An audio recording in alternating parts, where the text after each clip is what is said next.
everyone. It's pretty good music, right?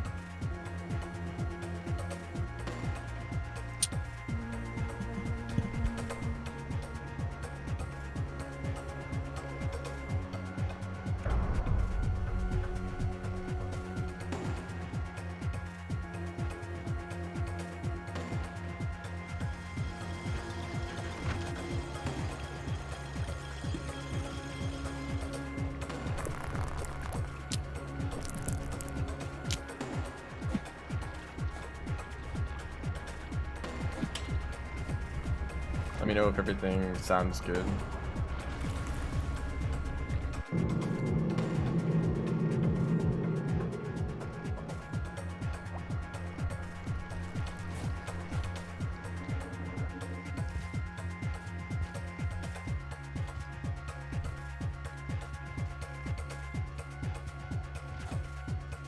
So we're here again. We're doing Spearmaster again. Unfortunately, this is the only thing that I have left.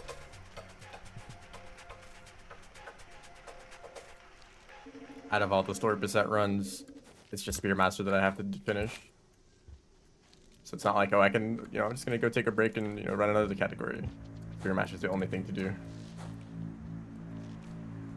So here we are, and here we will be for hopefully not too long.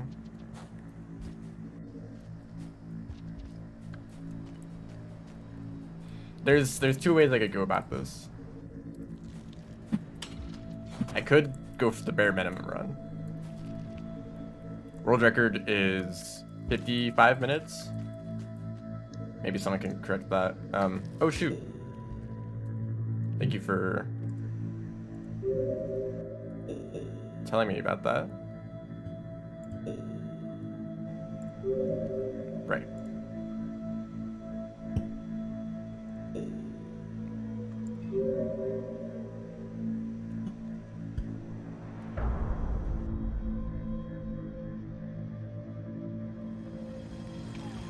Right, the game should be in Chinese for faster dialogue.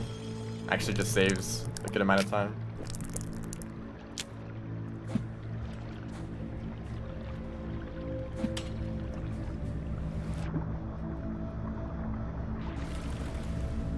Well, I attempt MSC%. I want to, but I don't know if I have enough time for it. Because the run, if you add up all the world record times for all the story percent runs, I don't know what that time would be. Maybe someone can go calculate that now. But taking into account playing safer, making mistakes, taking more shelters, it might take longer than I've ever streamed before. And I need to change my schedule around to make room for such a large stream. I want to do it, but I don't know if I can just stream for long enough to get everything done, Unless I can try to figure out if a run can be done in multiple sessions. Like maybe I can beat do like a Saint, Spearmaster, and Artificer run, and then do the other two. I mean, if you kind of look at it like that, it doesn't feel like it take too long. Saint and Spearmaster are about an hour. Let's assume that combining RD and Riv together is another hour. So that's 3 hours total, and then Gourmand is like 40 minutes. So I guess you can round that up to 4 hours, allowing for like mistakes. Oops. Yeah, I was a little worried about that geometry.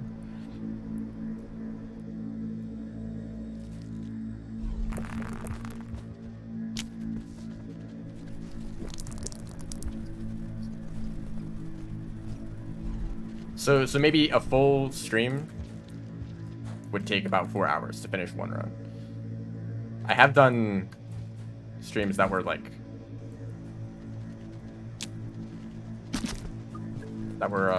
3 hours, maybe a little bit over 3 hours. I mean, I guess it wouldn't be too bad to add another hour to that. I could just move some things around. Maybe I'd start stream like an hour earlier.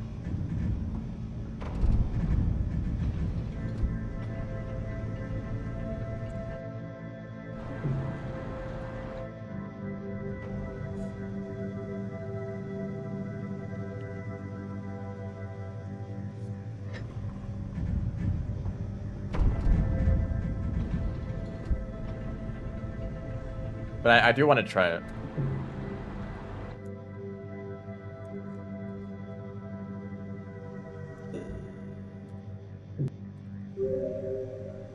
Because, you know, you think, you know, just, you know, I've practiced all the story percent runs, just do all of them back to back, but it's actually a very different kind of problem. You are more worried about consistency than speed, you know. So, like, not dying is, obviously, if you die in a run, it's unfortunate, but if you just reset, you know, that basically isn't a penalty at all for the sake of, like, how fast the run is. It just means that you have to do another attempt, and you can do as many attempts as you want until you get that run that is, like, perfect. You know, perfect, as close as we can get, you know.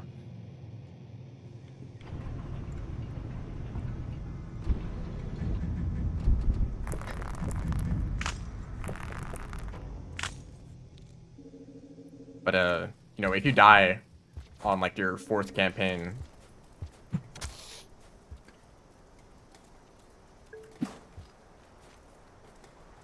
then that's, like, a pretty big time save that you can't just get rid of by restarting.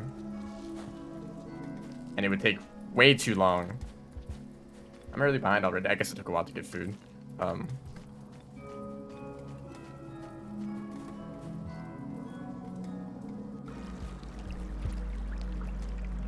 That was despite the first try, dragon jump? Is that what it's called?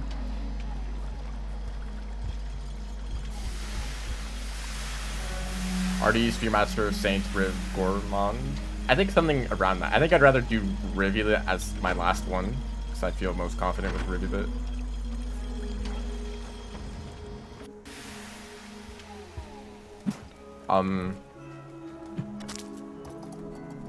If you really wanted to optimize it, for your first run, you would try to do really well. You'd basically play just as risky as you would in a normal run. You could reset as much as you want, but then the moment you finish that campaign, you would no longer reset after that point. You know, that's how you would approach it.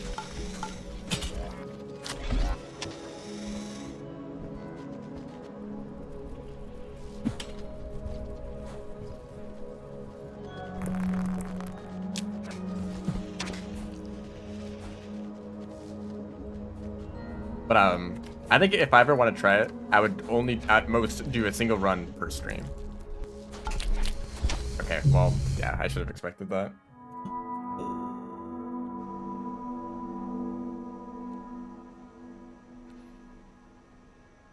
Yeah, the run only includes downpour characters.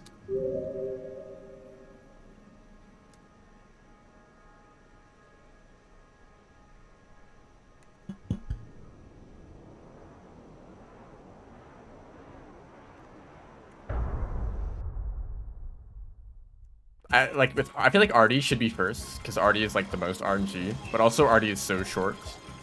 If you played it safe, it wouldn't be too bad, you know? Inv is not included, thankfully.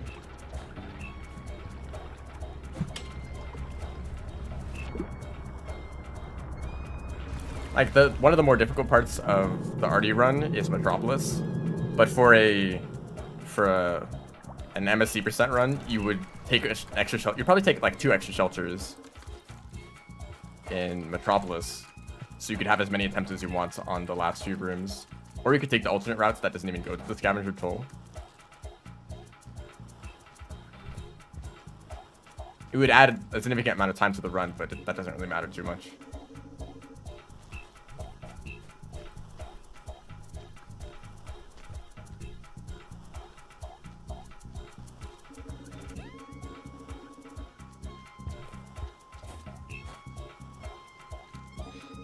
As for, I think Spearmaster or Saint would be the first one. Actually, since Saint, like my experience with the Saint runs recently has been pretty good. I feel like I'd want to do Saint later. Maybe Saint would actually be the 3rd run I'd do. So it'd be Spearmaster, RD, Saint, Gourmand, and Rivulet. Hello, welcome to the stream.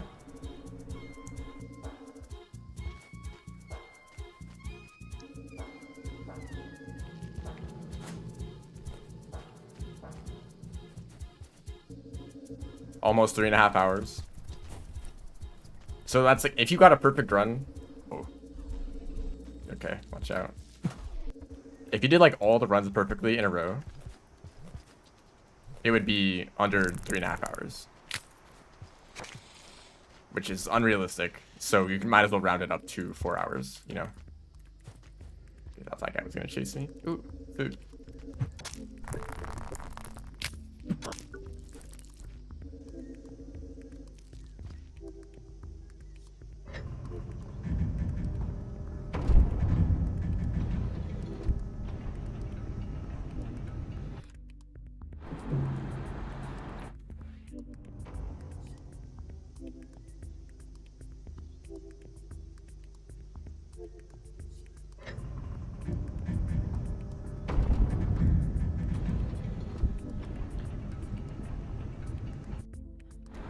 Centipedes look so different as Spearmaster. Normally they're quite dangerous, and you kind of don't want to bother with fighting them, because they can tank quite a few hits and still kill you very quickly. But Spearmaster, you can just like get so many spears, and you get like so much food from them. They're basically just a bunch of food. You don't really see them as being dangerous. Third and fourth place times together, maybe. You could try doing that. Although you can't do it with Gourmand. Maybe for Gourmand, do like a 45-minute time. Running MSD% and setting world record for all slick cats individually. Would that even be allowed? Could you like cut up the run into segments and submit each segment as its own run? I think that wouldn't be allowed.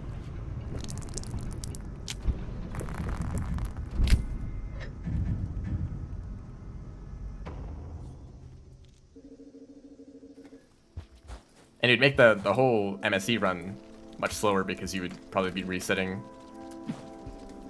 individual runs. Unless you got absurdly lucky. And you literally got 5 perfect runs in a row. Whoops. Yeah, don't do the second fast pull climb there. Because first attempt, this is not the first. I mean, this is, yeah, first attempt. We're already in an industrial.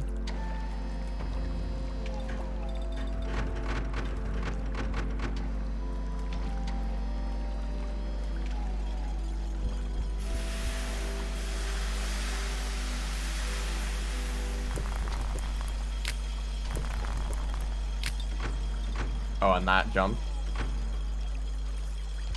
I think I've gotten better at that. I practiced it a little bit yesterday.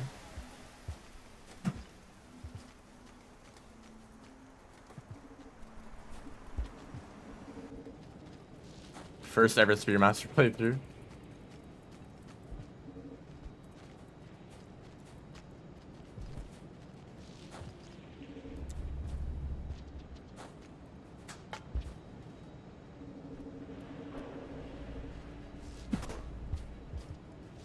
I didn't want to pick up that rock.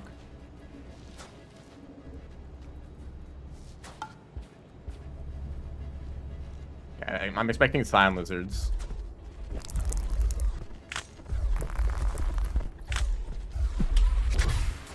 Whoops.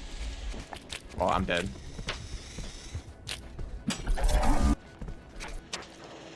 There's a white lizard too, of course.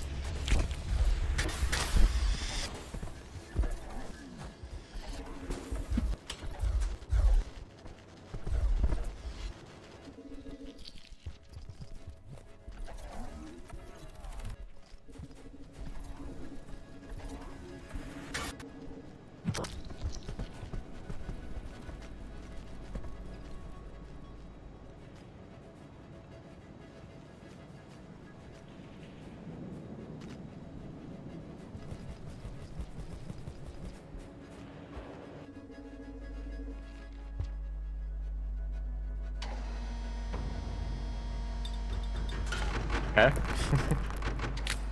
I'm also, for these runs, I no longer care about splits.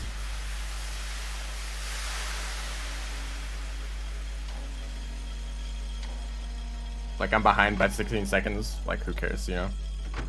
I know that there's like 5 minutes of time saved in the last like 2 splits, so that's like the main priority. Like, just don't die in Sky Islands, really. And do everything else correctly.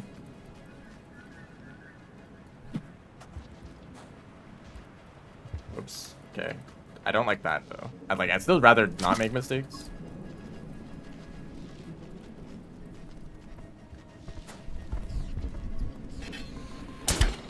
What are you even shooting at, dude?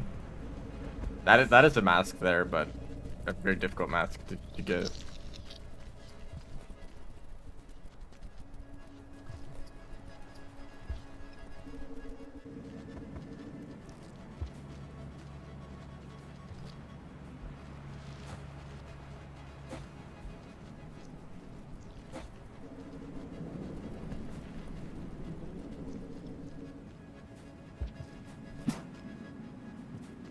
The splits are comparing against the previous run.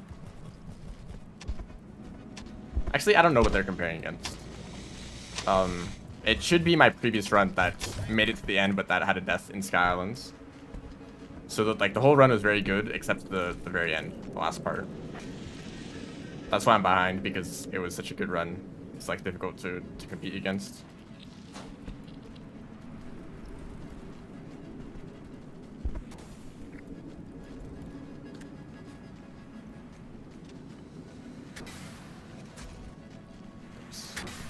I don't know what that was up here. Oh, it was the white lizard.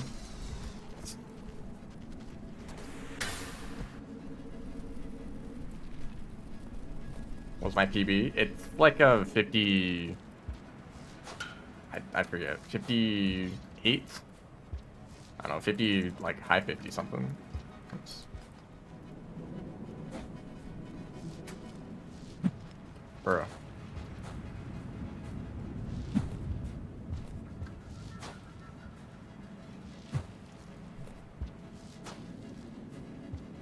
Yeah, I had minutes. Yeah, only 55 seconds. Somehow that saved time.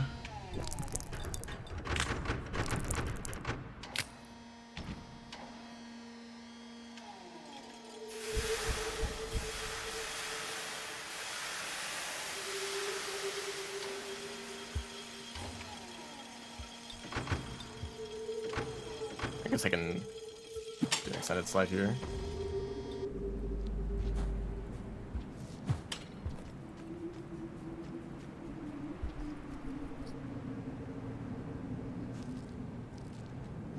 Should have grabbed a Squidcada. The closest Squidcada is in outskirts, way on the left side.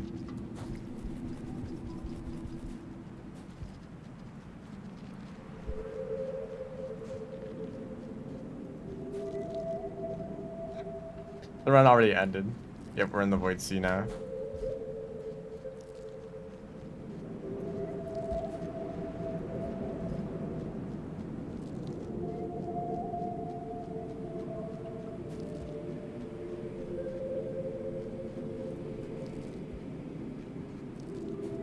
You guys are overestimating how much the Squidcada helps. It can help you fly up a vertical room.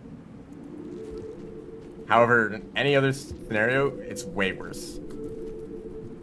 It's very unwieldy, and you'd be slower in every other part of the run, except for exclusively vertical rooms. Oh dear.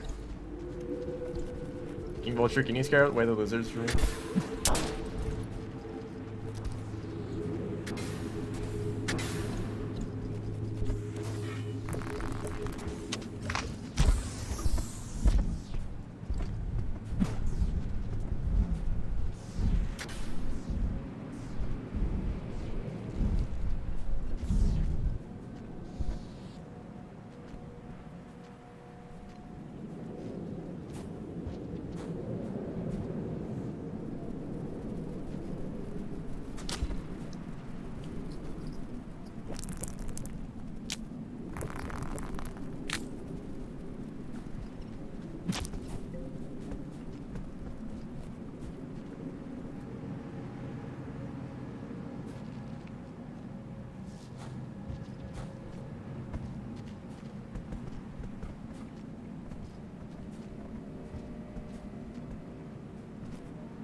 Oops, that's not good.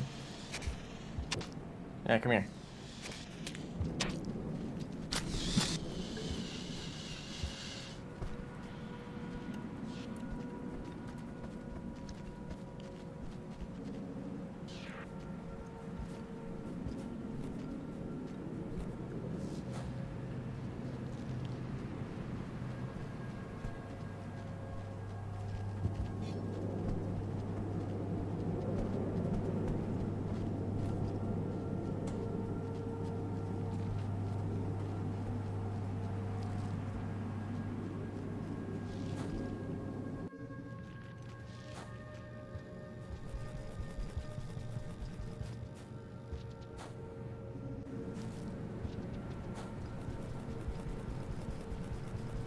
think there should be more scavs here. Don't curse the run.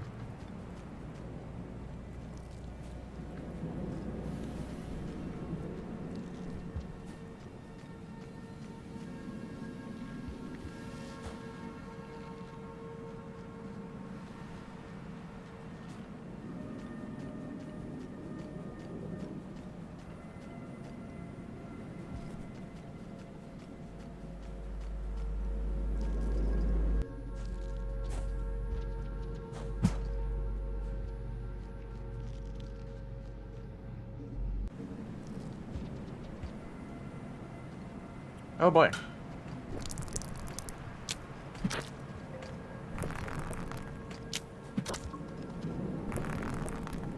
That guy's scared.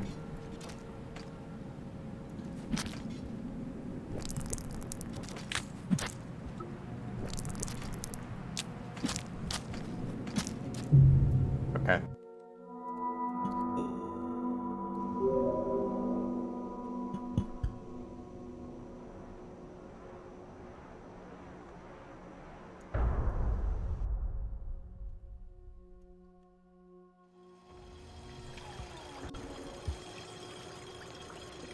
The problem with a run like that is that even though I managed to get to the wall,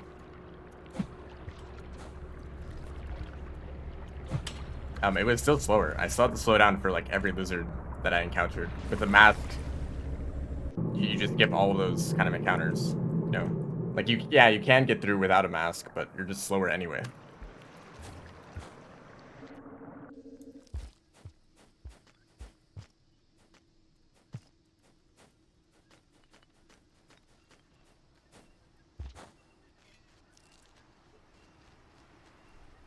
That one scavenger died, or they didn't die to a spear hit, and it would have taken too long to create another spear.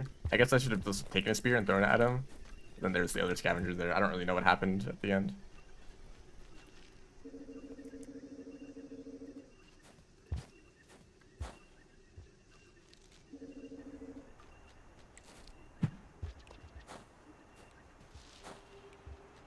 I think it's absolutely worth stopping for a mask. Actually, I totally forgot about that.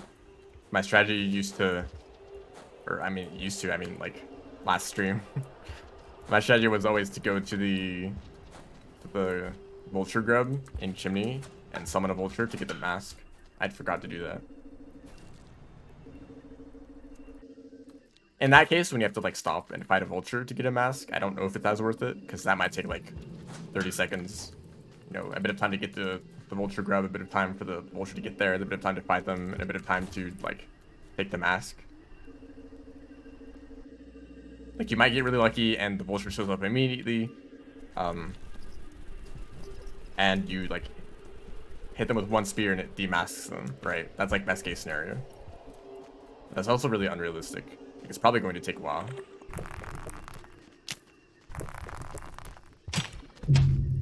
Yeah, okay.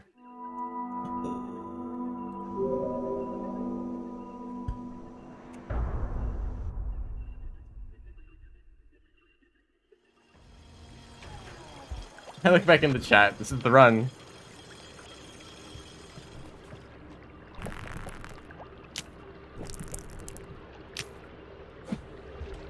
The pink lizard bit me at the same time that I threw a spear, and that bite was an insta kill.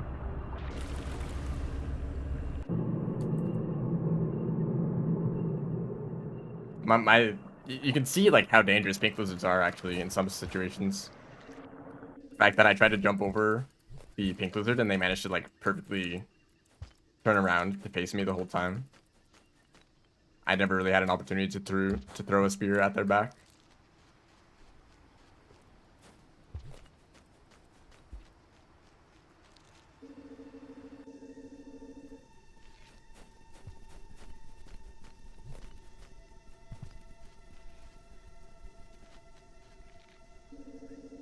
I should have picked up a rock, but also I was thinking maybe I could create 2 spears and just hit the centipede instead. If the pink lizard didn't notice me.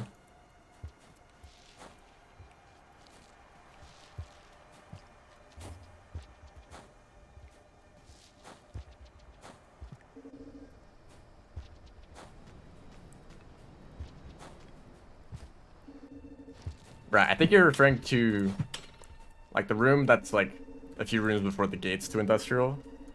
There's like a kind of long tunnel that you have to climb through first. So when you enter the room, there could be a pink lizard there that just cuts you off. Luckily, it's not there for Spearmaster, but it can be replaced by scavengers instead. So definitely an upgrade.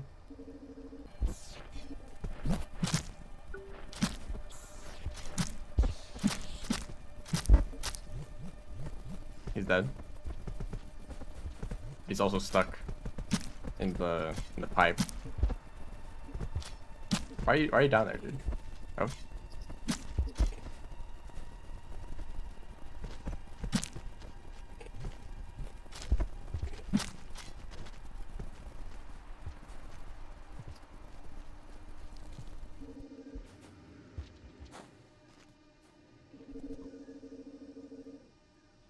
I need one more food.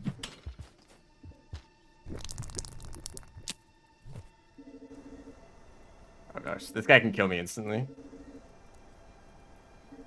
So if I leave this pipe, it's a little bit dangerous.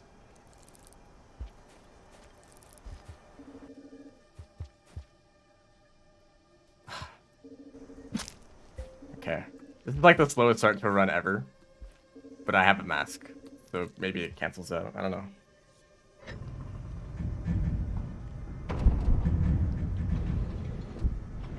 That's why it's super worth it to learn a strategy that lets you get to pebbles with only one spear. Some people learn a strategy with no spears, and I don't understand that. If you want to use one spear, you can... I recommend using the spear to spear into the wall instead of into the floor. And then you can do a lot of options. Or you have a lot of options for getting up to that spear. You can do a backflip and throw a rock upwards, and that will get you high enough to grab the spear in the wall. You can do a roll into a pounce, which goes high enough to reach the spear. You can do the thing where you, like, if you don't have any rock or spears, you can walk around for a bit, turn around, and then crouch, and then turn around partially while crouched, press up, and then jump, and you'll do like a backflip slightly higher up in the air. It's kind of a weird tech, but that can get you some extra height. That's probably not a very good way to describe it. Yeah, just a roll pounce works, but you need to wait long enough to get the maximum amount of height. The strategy that I use is just to do a roll pounce and then to do a roll pounce to get up to the wall to throw a spear into it. Then you can also grab onto it at the same time. I think it's the best way to do it.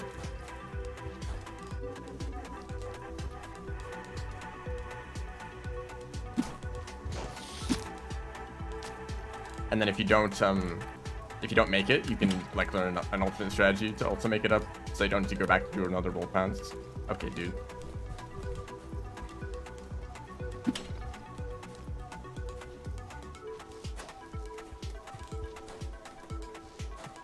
Okay, we're a minute behind. At this point, I don't know if it's worth it, but if I'm ahead by the time I get to pebbles, then it's worth it. Okay, I'll see how this goes. So.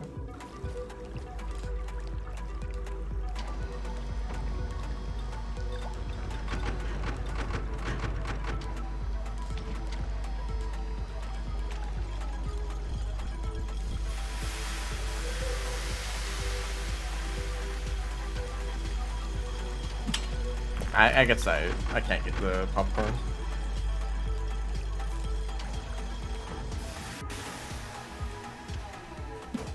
Oh boy. Uh-oh.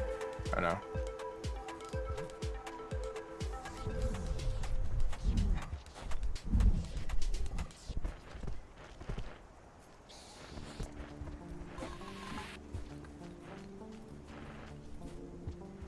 Time losses keep adding up.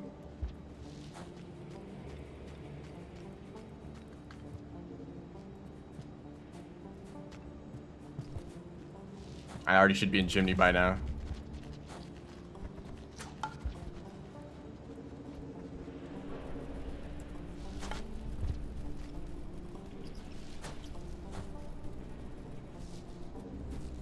Oh, thank you, Dropper. Usually they're not in that spot.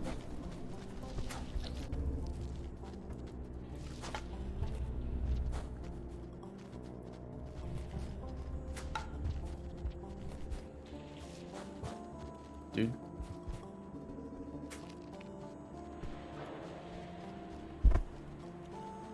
Yeah, the longer you wait to do a roll pounce, the higher the jump will be. But if you wait too long, then it doesn't give you a jump at all, because the roll ends.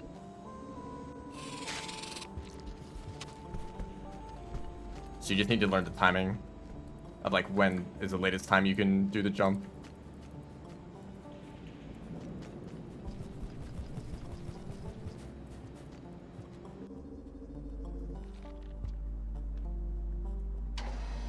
Spearmaster not sleep. I imagine they do sleep.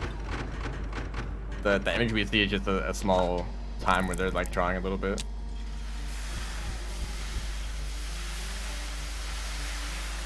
The artwork of Spearmaster hibernating is actually really old. I remember seeing it from like a teaser of the More Slugcats mod that was like released as like, this is what the mod looks like that's gonna release soon, and they didn't release it soon, and then it became Downpour.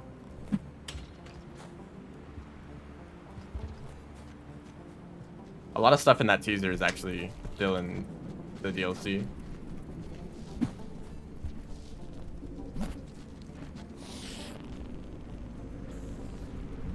Hello. Welcome to the stream. We're Spearmastering.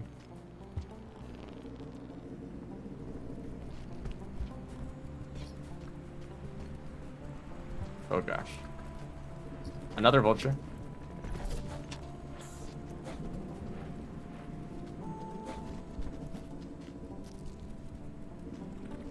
Butter spread master. Okay.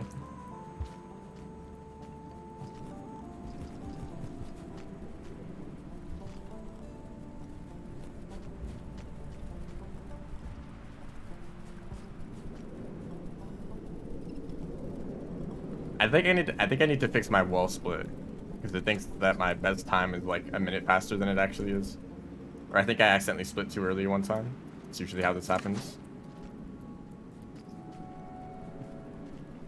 It's like, wow, you managed to get to the wall in like 2 minutes or 1 minute. I don't know how long it is actually.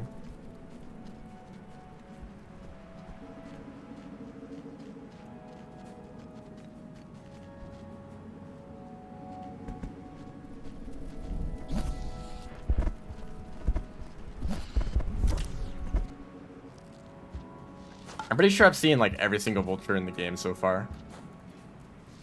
Oops.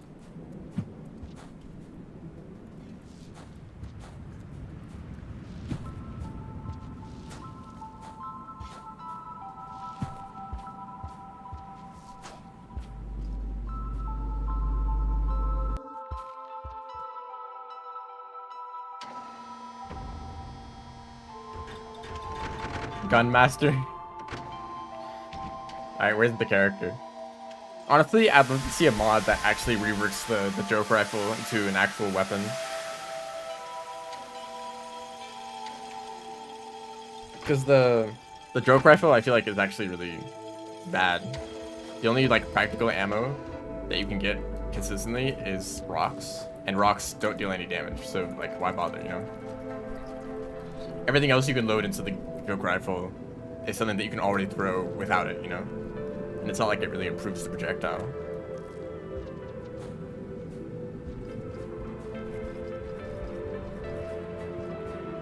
I like to see it maybe where an ammo is infinite, so you just need to load one item into it to change what it fires. And then the projectile can actually be like, maybe like a slightly nerfed version of the normal projectile, but still useful. Pearl gun. Like the most useful thing the joke rifle is actually just for movements. By loading a pearl into it, you can use it to like fly around. I mean, it's not enough to let you fly, but it pushes you around a lot, so you can use it to go quite fast. I think it's actually used in expedition speedruns where perks are allowed, which is another reason I don't actually like them that much, because it's very much unlike.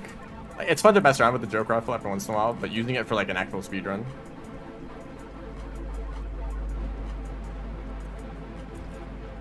What is it? Oh, monk story percent? I think I do want to do that more. Because I don't think I actually got a good attempt in.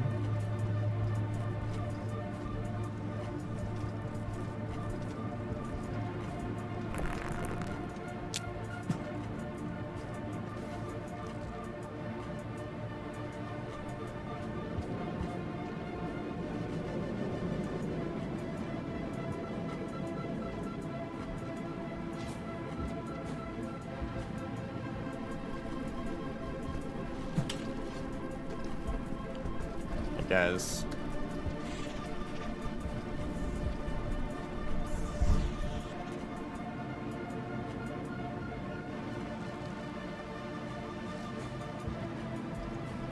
Oops. Yeah, I can make that jump. Yeah, I can make that jump. I don't know why I climbed up the pole like that.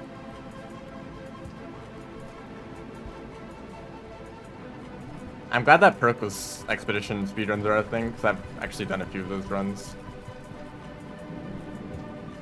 And they're pretty fun categories, like Hunter Gatherer, the one for Rivulet. I really like that one, and I would recommend it if anyone wants to run Rivulets and not have to deal with some annoying parts of it or really difficult movement.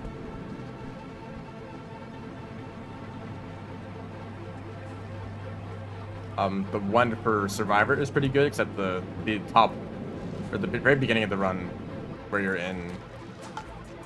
on the wall. It's really annoying because it's the darkest area and there's the most creatures plus scion lizards.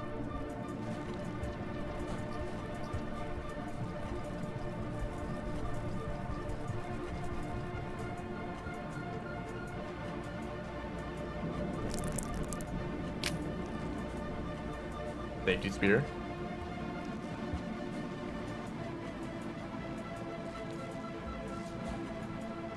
Okay, I think I'm still behind by quite a lot. I don't think the Vulture Mask saved enough time to make up for it.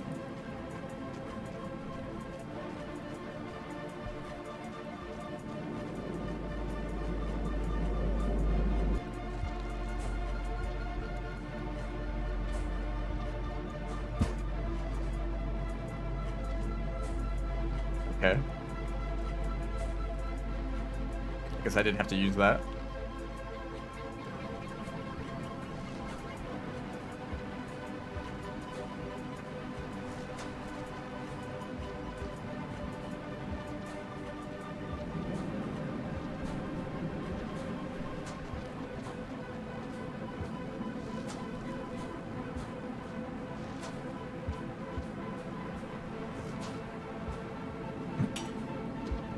Ah.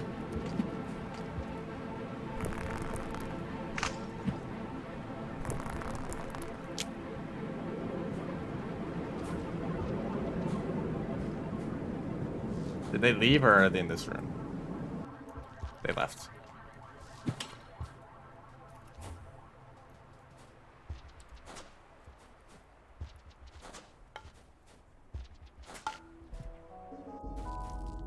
Thank you, Scavenger. Not that it's really bad. Oh man, a minute time loss kind of sucks because there's like, yeah, that's just unfortunate.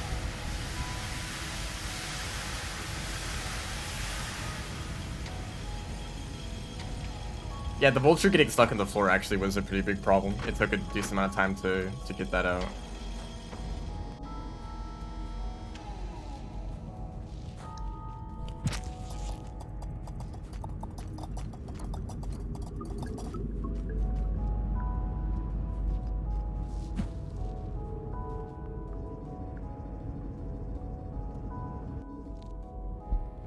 Ow.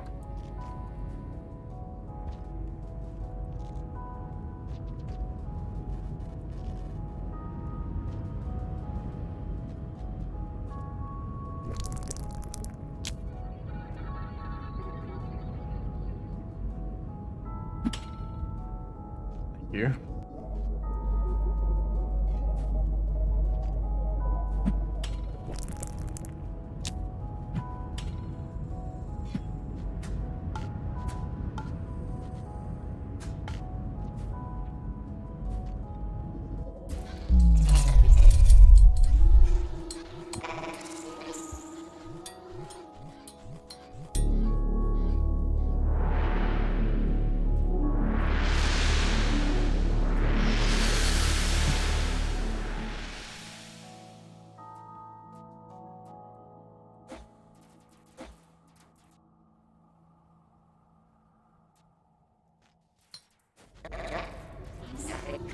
Okay.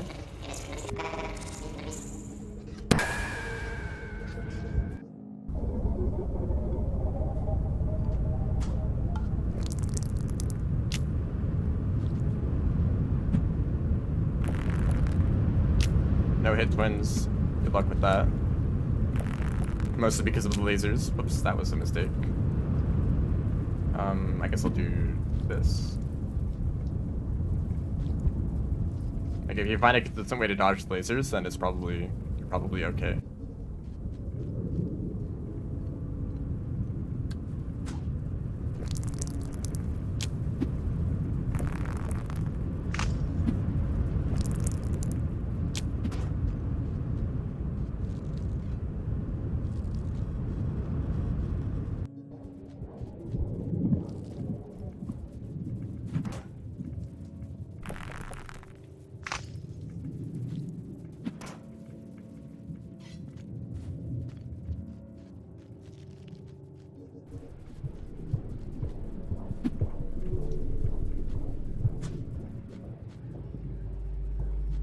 Whoops. Oh, is this...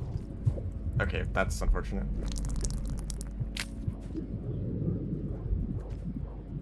Can't throw spears because of this guy.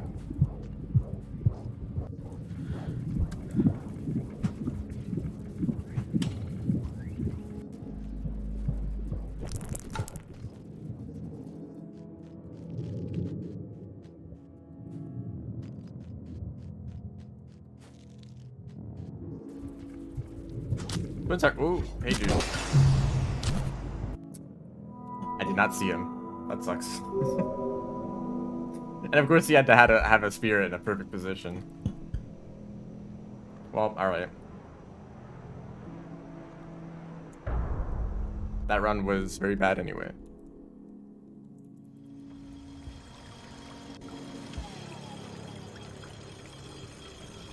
You know, the twins are probably also one of my favorite bosses in Terraria. Even though they're very simple. And it's something that I like about Terraria bosses, vanilla Terraria bosses specifically. They're like very simple, but they're still very effective. Like the green one, their AI is literally spit fire at you and then charge at you and alternates. And then second phase is the same, except the fire is slower and then the charging is faster. And then the other is the laser one. Shoots lasers and then charges at you, and then the other one in the second phase shoots lasers at you and then shoots them faster from a different angle. And that's it. That's the whole fight. That's like all of their AI. But because of the way that they interact with each other and the fact they have to deal with both of them at the same time, it actually makes the fight really interesting. You need to come up with ways to consistently dodge their attacks.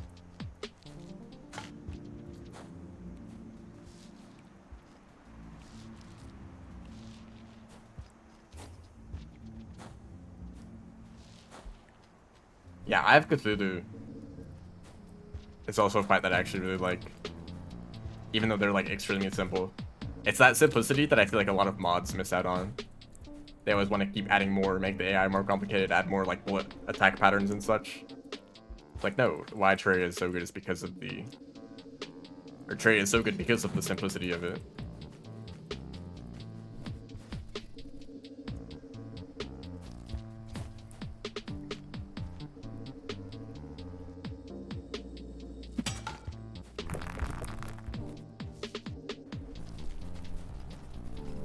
I mean, obviously you have to start doing more by the time you get to the end game.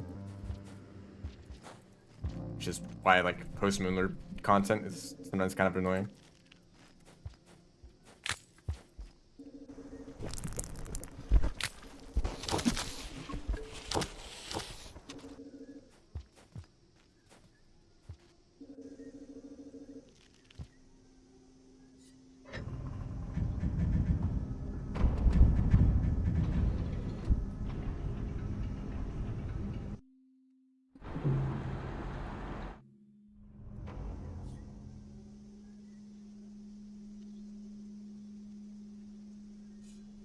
Yeah, Empress of Light and Duke Fishron are good, really good bosses, and probably the best like late game bosses.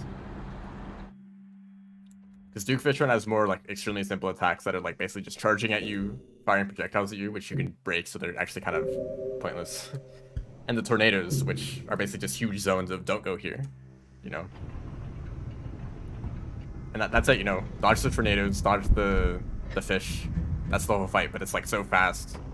Like you really have to pay attention and have really good movement.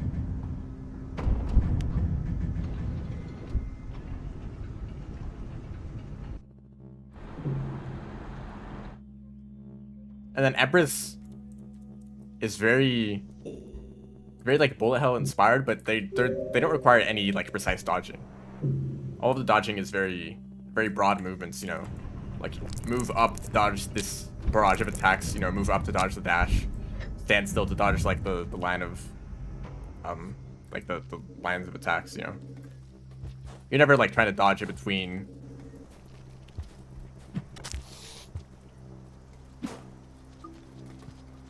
You're not trying to dodge in between projectiles, you're just trying to dodge this big group of projectiles all at once, you know?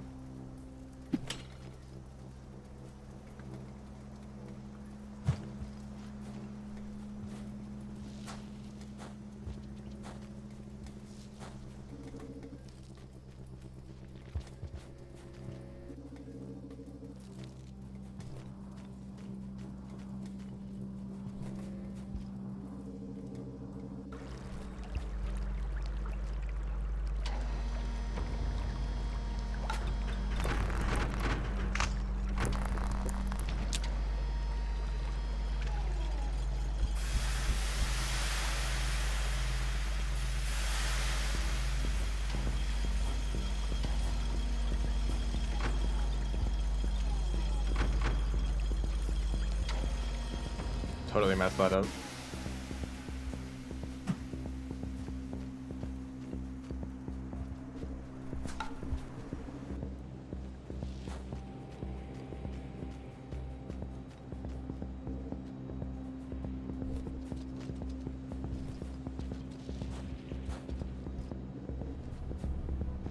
Could have picked up that bomb actually.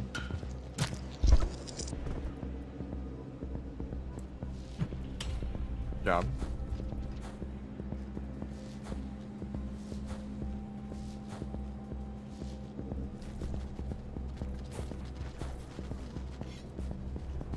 I don't know why they do this. They like make that shape specifically.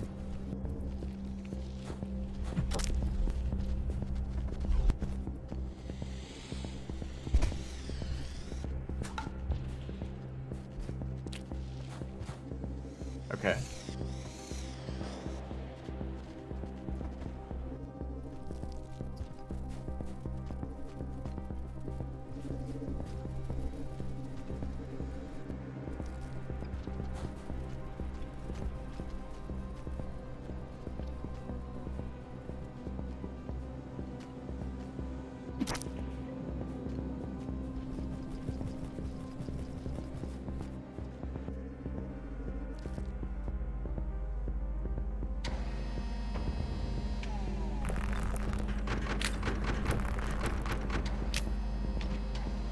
I actually don't really like Destroyer that much.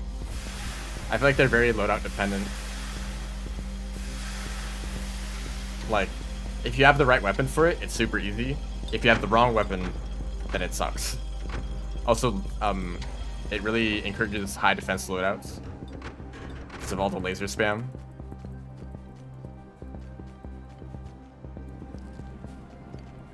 I'll do this, even though I'm behind.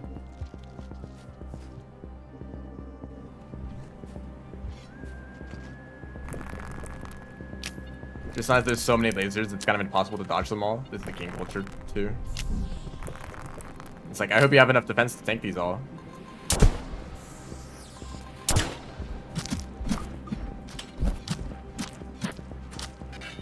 Get back. That was a headshot.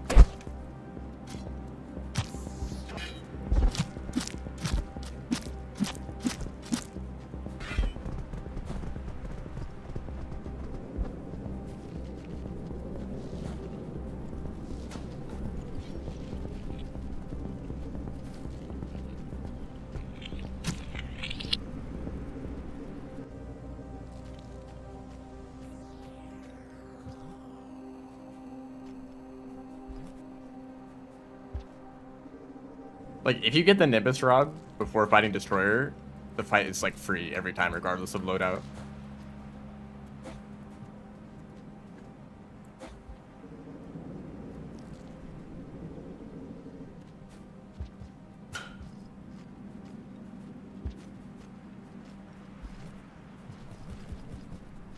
Like, if you want, you can, like, build a box to hide in, put down the clouds, and then, you know, congratulations, you won. As long as the box is high enough so that the actual worm can't get to you. Oh, well, that would be a better way to get a mask, wouldn't it?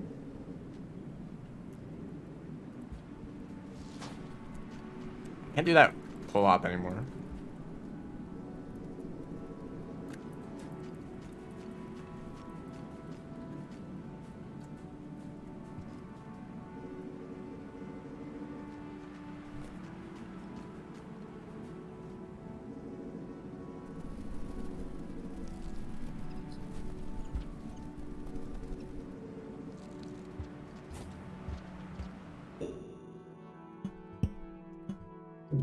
Wow.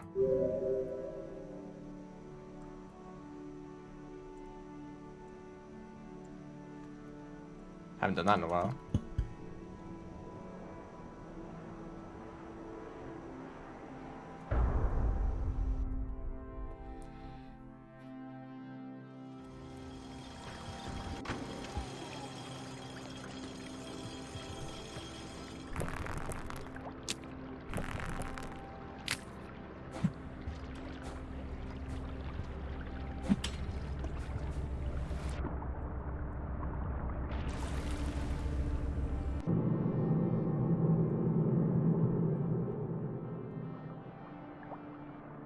For pull hops, if you're holding up to grab onto the pole, then you can't do a pull hop. But if you don't press up, then there's a chance that you mess up the pull hop and you just fall to your death, or fall to whatever, you know. So what I like to do is alternate between jumping and pressing up.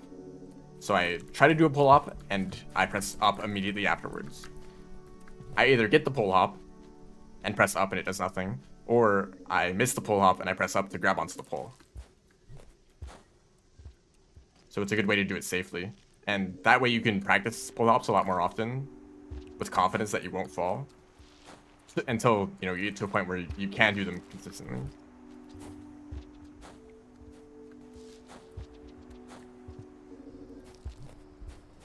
When I do the AI hop, in that one room at the top of the chimney, I'm always trying to do a pull up there, but I've been messing it up often. But I still, like, I don't fall to my death because I grab onto the pole.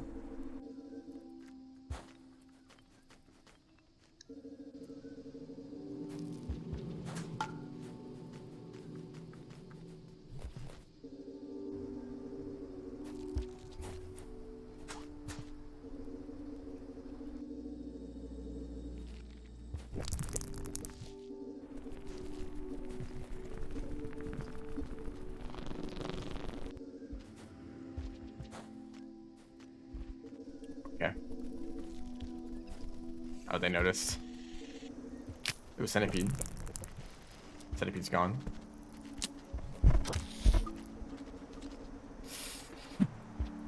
Okay. I'll hope that the white lizard is still there.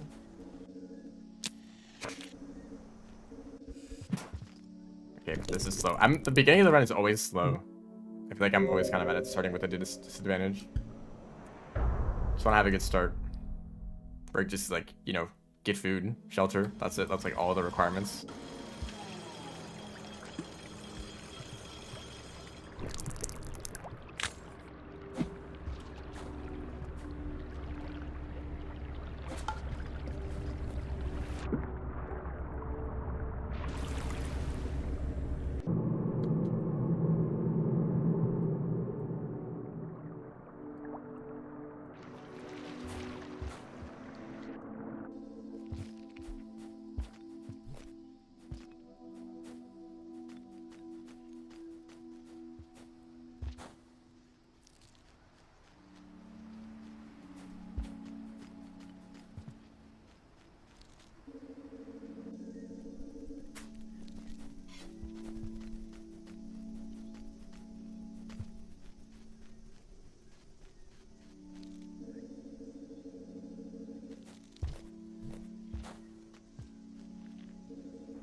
Another one? This is probably a bad idea to have this.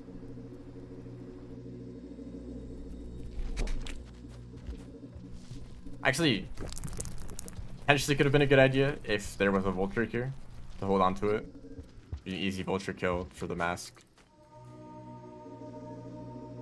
But I'm not going to hold on to that spear for several minutes to try to wait for a vulture to show up. Finally, drop eggs are just waiting here to die.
You're one of the kinds of players who have like mixed armor sets.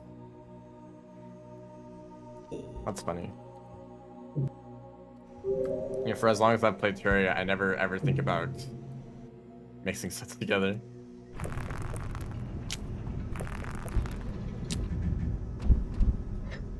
I don't even like consider it an option. I basically just think of armor sets as like their own item. Like it was as if it was an accessory slot. Like, do you want to equip the the adamantite armor, or do you want to equip the crystal armor or whatever? Okay, dude. Everything else was good. That's a karma flower.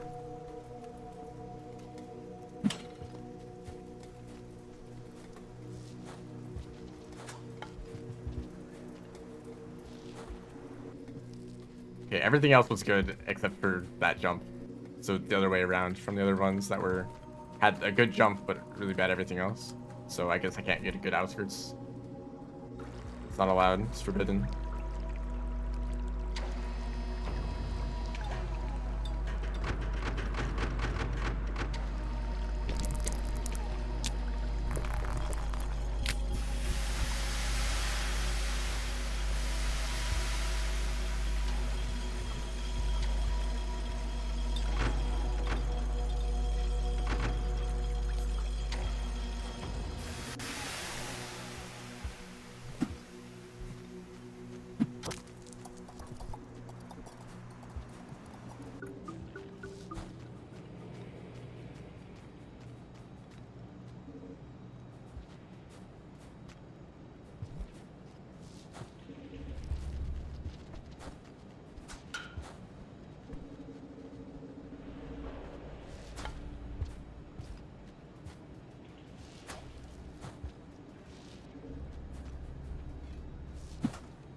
I guess I'm not dead. Oh, yeah.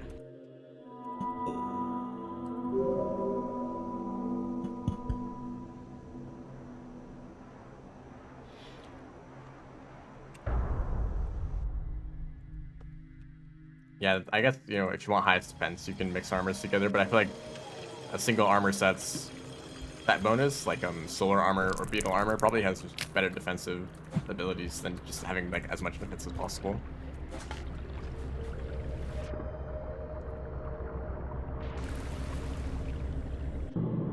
Is defense useless on higher difficulties? It doesn't defense scale higher.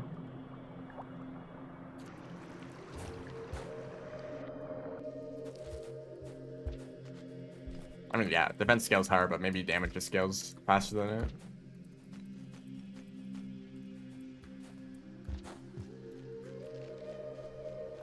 Obviously, the best strategy is to be a glass cannon and just to never get hit.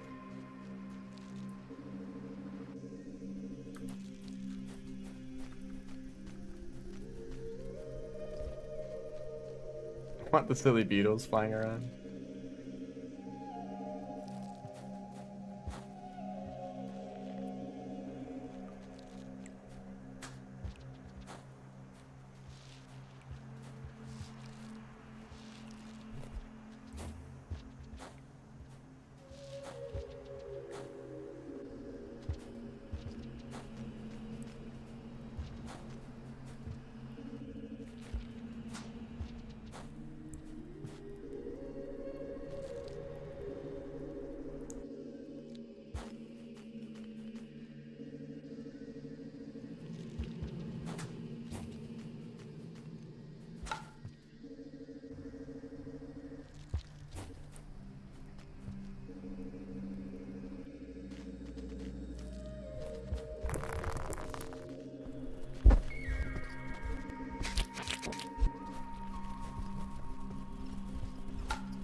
Oh, I didn't have a spear yet.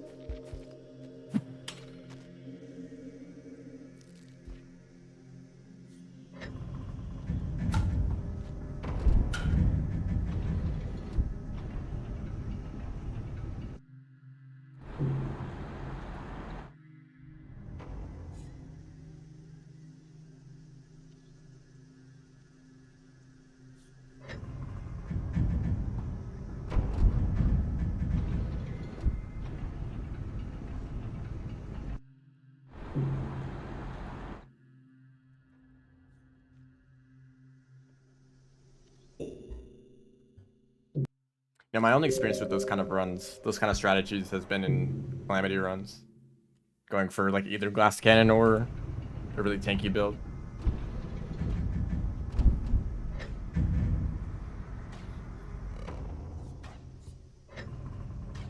I feel like I kind of naturally want to go for the glass cannon and just like learn the fight well enough so that I can dodge enough to survive.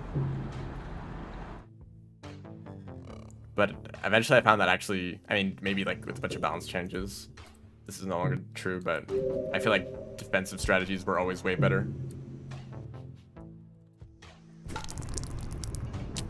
It just meant that like random like chip damage attacks that were like really hard to dodge, suddenly like actually weren't that significant.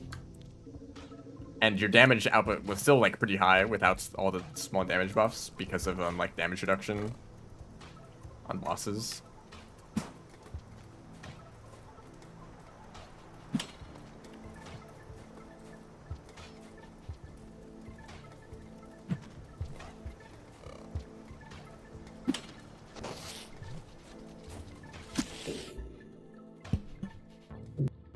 I mean, I think that was an old mechanic where if you damaged a boss too quickly, they would gain more damage reduction, which is kind of the worst mechanic ever.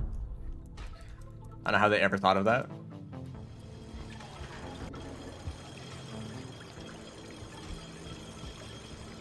I thought the whole point of a glass cannon build is to kill the boss faster. But if you do too much damage, then suddenly you can't do any more damage. There's like a specific... It's like a minimum possible time you can kill a boss, basically.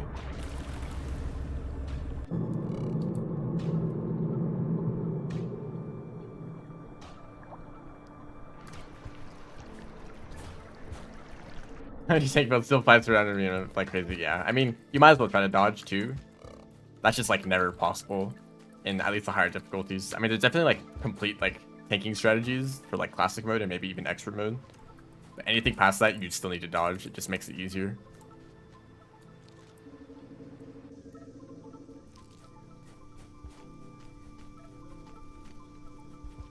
It also made like grinding bosses for money or for like random drops really inconvenient. If you needed to kill the mech bosses for some extra souls or from like hollowed bars, or you probably don't need hollowed bars. If you need some extra souls, like, oh, let's just go fight the mechanical bosses real quick.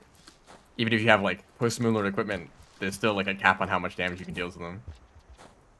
Maybe that's not how it worked. Maybe it only applied on your first boss kill. I don't really remember.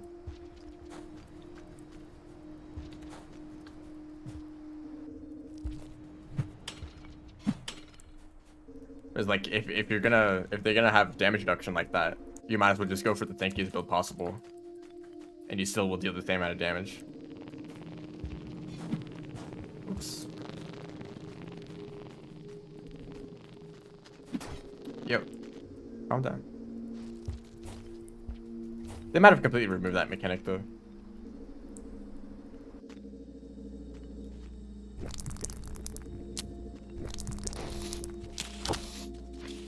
Yo, what's your deal? Ah, I missed the scavenger. I guess I go for the slug guy instead.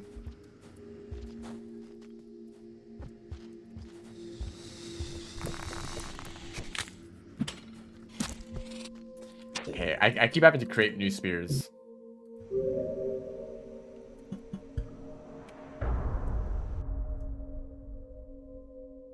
Yeah. I guess that is a nice change about Calamity. The fact that boss spawners are non-consumable.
I shouldn't have thrown that.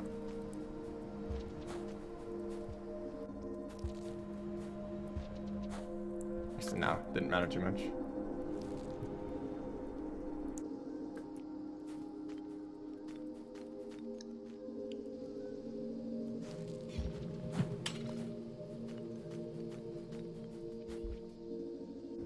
Yeah, I mean, like, farming for items like that can be really annoying, but I think there's a kind of a charm for some things to be kind of difficult to get. Okay, glad I'm hit them. Because with enough quality of life mods, eventually you streamline the game so much that you're barely ever actually playing it. You know? Like, you basically have your, like, base with, like, a bunch of NPCs that sell you... Actually, what am I doing? I already got food.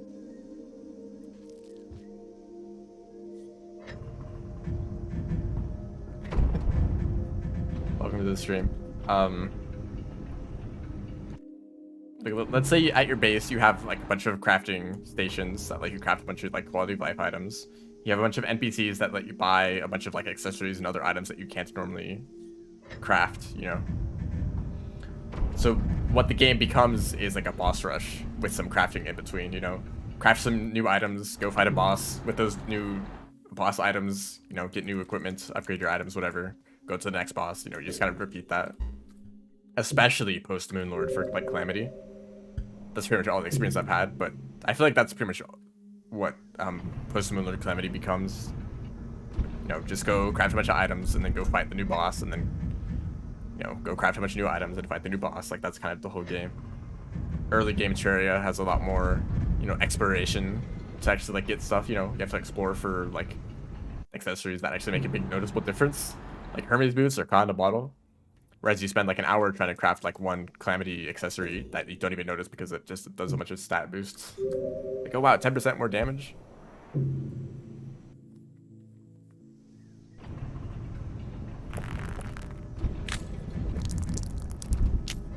I really like early game Terraria.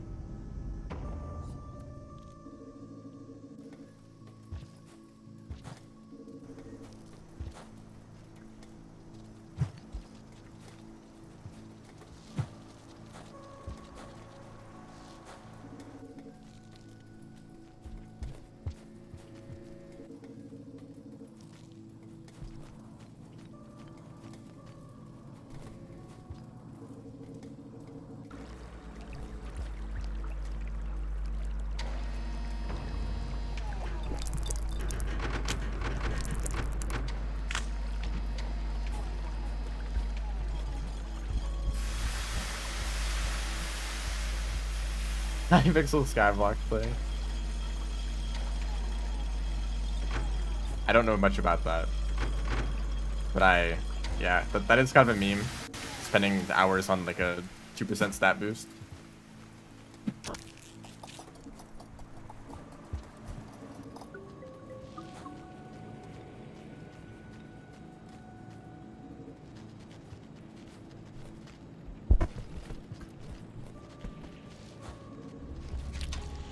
He took my rock. What the heck?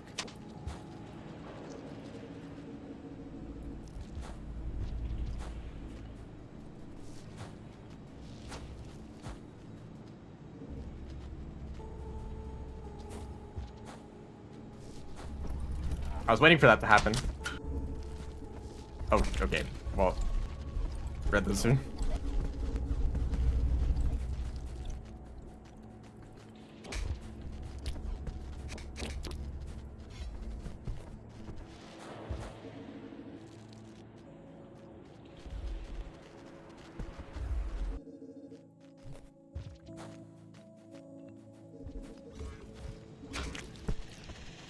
I feel like if you're gonna have a game with like marginal stat boosts like that, it should either be like a 50% bonus at least, or a completely new effect. You don't notice a 5% damage increase unless it's enough to let you like two-shot an enemy that you used to only kill in 3 shots, you know? Those are noticeable changes. Going from like 100 shots to kill down to like 98, you don't notice that.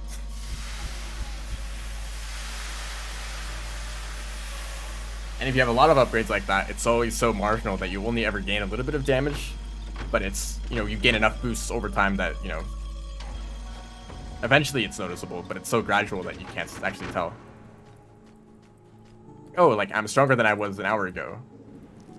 I'm just gonna go without the mask. Oh, see? I was rewarded for my risk.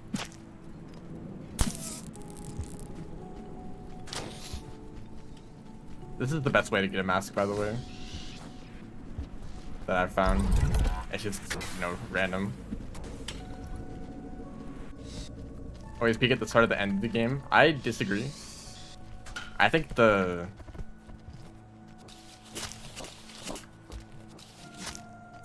it was nice knowing you all.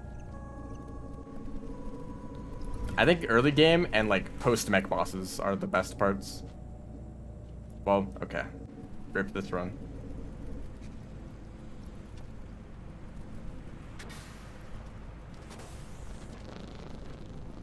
I got hit by a lot of darts too.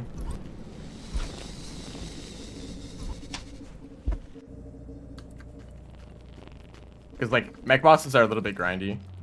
Once you enter hard mode, you have to get like so many new items and ores and stuff.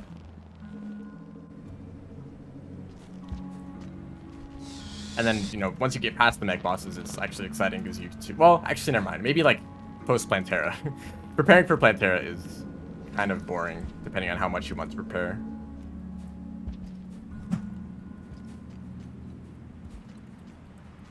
I always go for like a full, like massive arena in the jungle, and it takes forever to set up every time. I should probably find like a new strategy, but I don't know. I'm not like playing very much right now.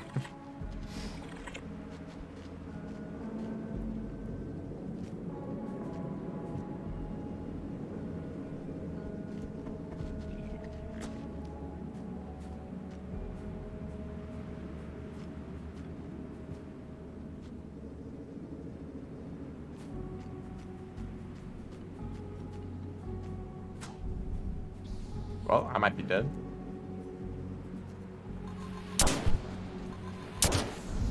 Yeah.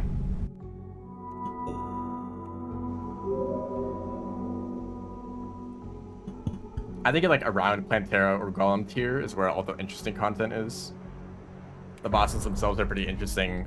The events like the Pumpkin and Frost Moon, the Martian Madness, the like Duke Friction is around there too, Empress of Light. Like I think that's like the best part of Terraria.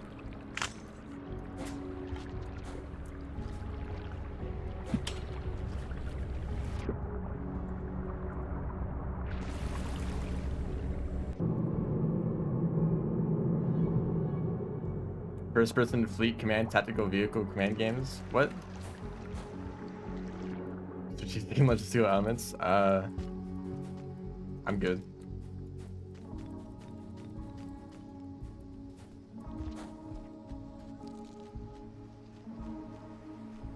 It's fun blowing up the underground jungle. I mean, that's the problem, is that you have to deal with the jungle while you're blowing up the arena. Like the moss hornets and tortoises.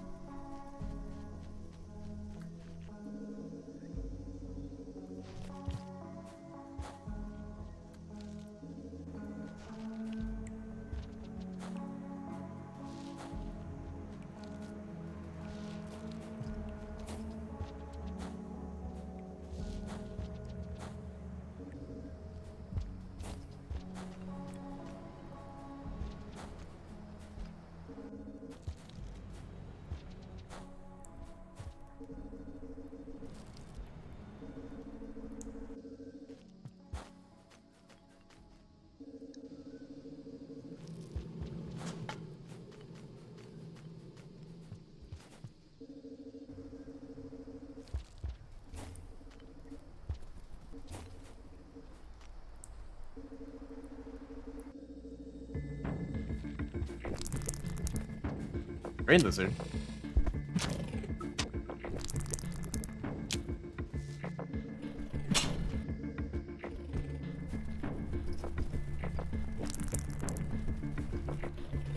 Despite being in outskirts, I don't expect a green lizard. Oh, really?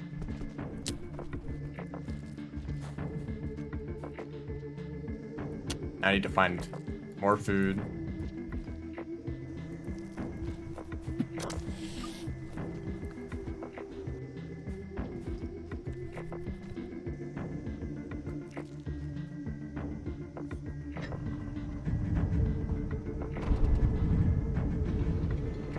Hello. Welcome to the stream.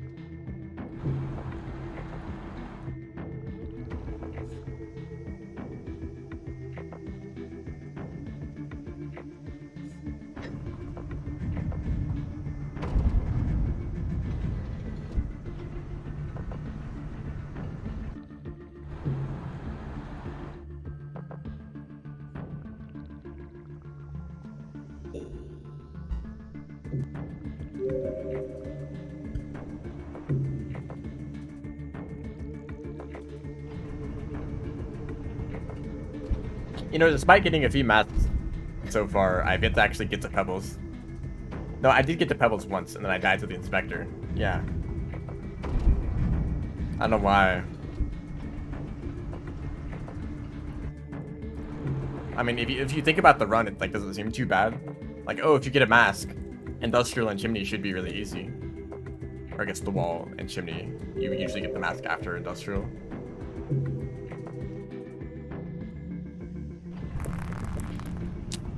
But then you don't think about the fact that vultures and tropics and scavengers and spitter spiders will still try to kill you. And you don't even think about dying in Pebbles, but I found a way.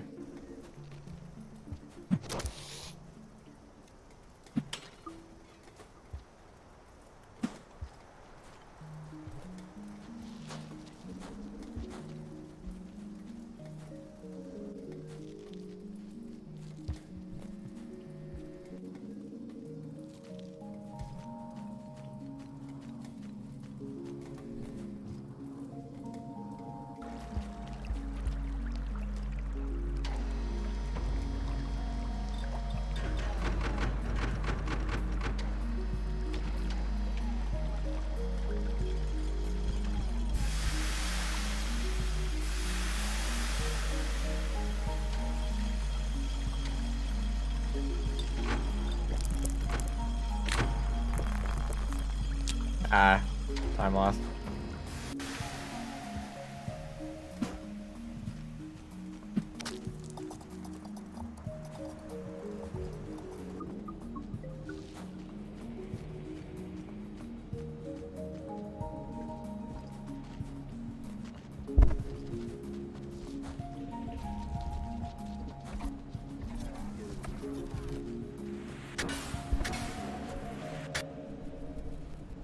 Where are they going?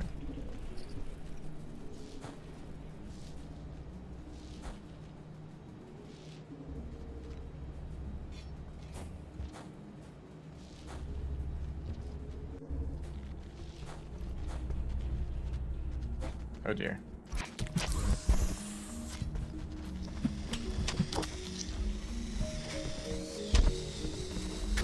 I was so ready for that red lizard to jump.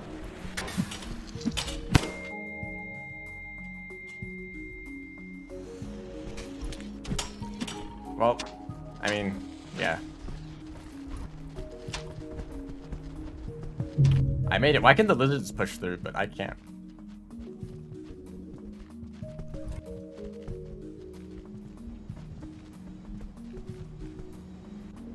Pig lizard. Slime lizard.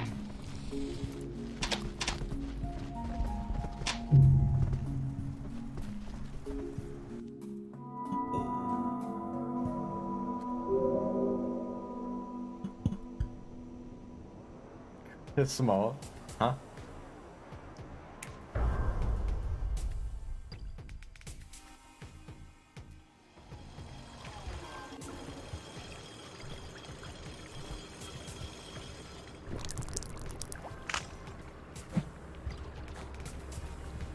And there's definitely an adequate amount of lizards. Very stable, functioning ecosystem here.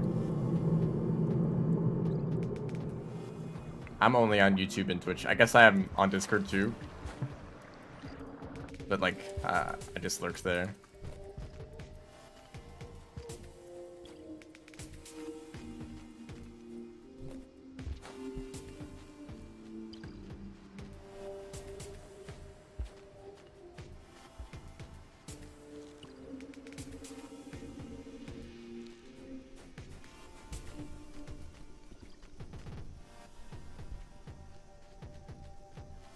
How many lizards should we add? Yeah, that's the right question. Maybe we should change some of the spawns around, or maybe get rid of a few of them. No, how about more? Yeah, more lizards. That sounds good. But a cyan here and a white lizard here, and, you know, maybe an extra red lizard down here.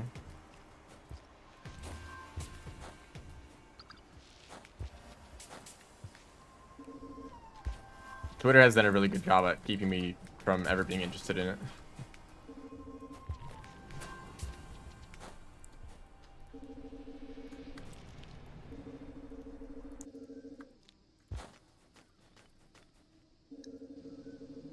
Devs ever tested the game? They definitely did.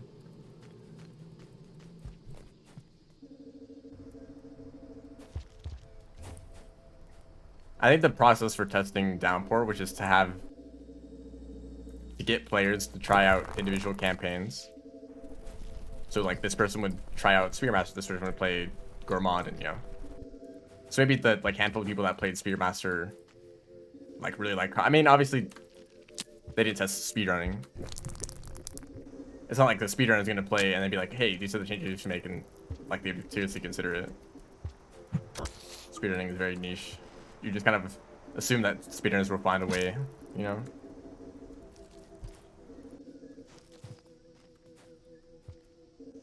Hello, welcome to the stream.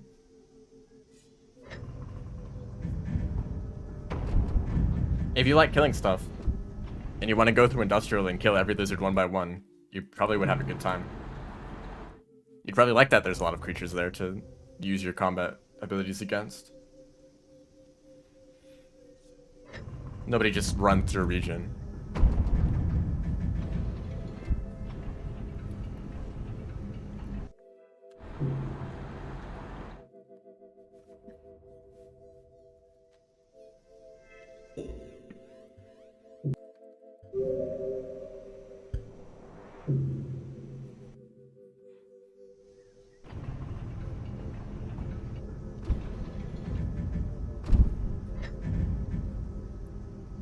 I mean, I don't know if there's much to figure out about a bunch of creatures.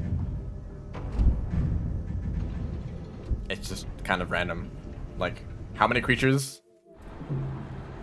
are there in the way? Oh, there's like 5 of them? Well, that's too bad then.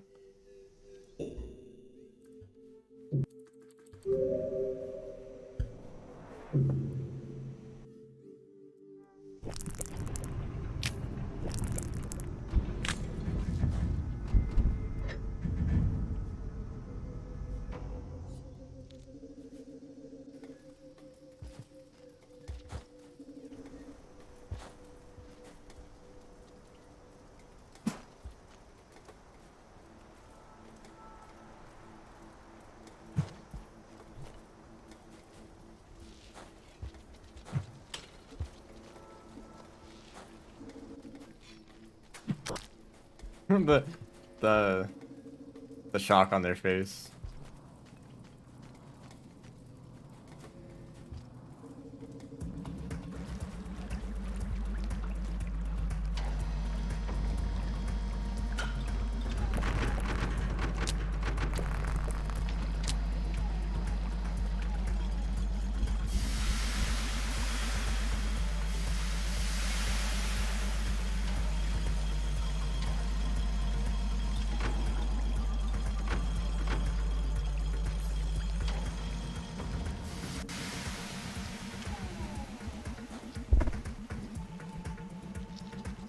Is it the right threat music? Fine. I guess I'll do this.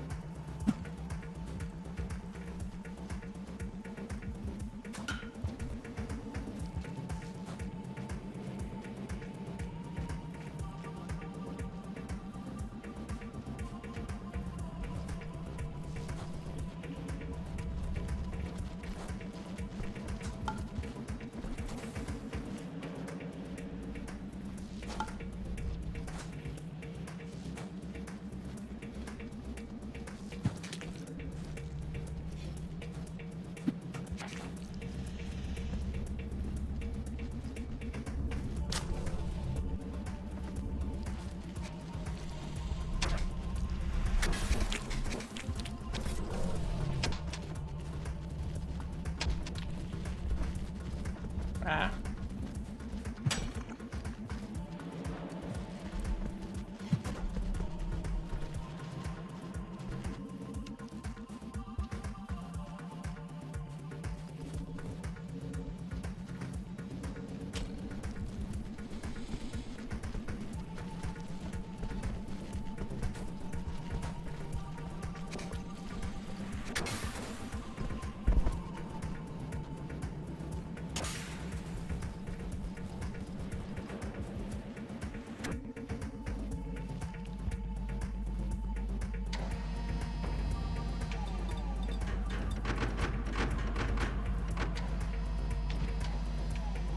This isn't very good.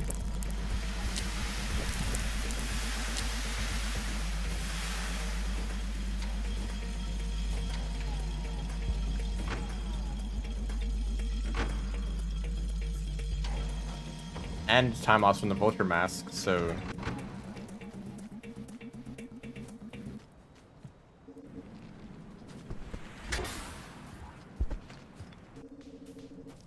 and a lizard? Why not? Oh, they just left. What were they doing?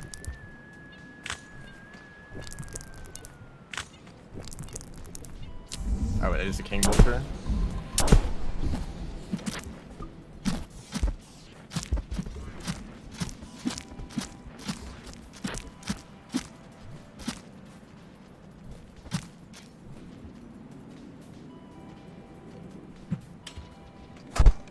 That was loud.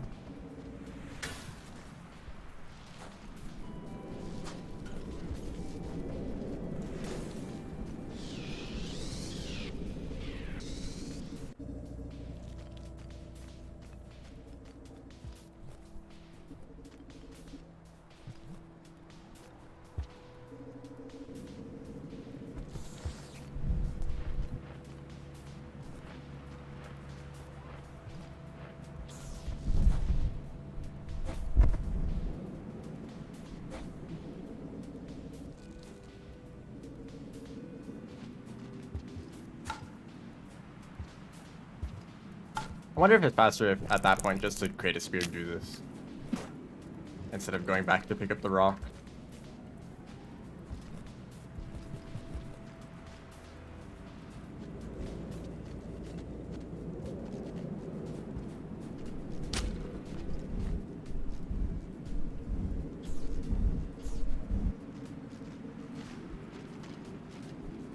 I mean, in a really controlled environment, king vultures aren't too hard to deal with.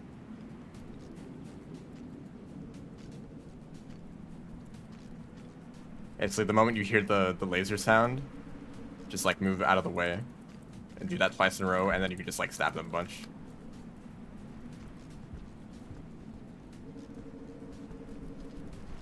It's a lot easier when you can stockpile a bunch of spears. At least enough to stun them.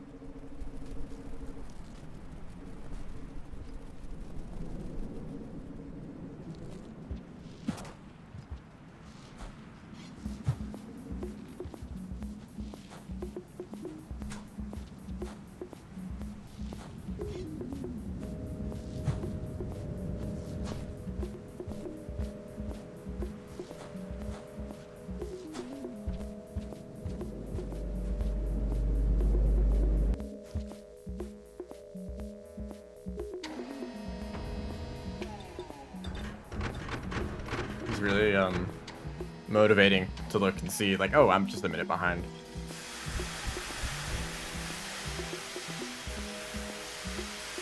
Doesn't matter how well I play the rest of the run, there will always be the potential for a 1 minute time save that I just missed out on.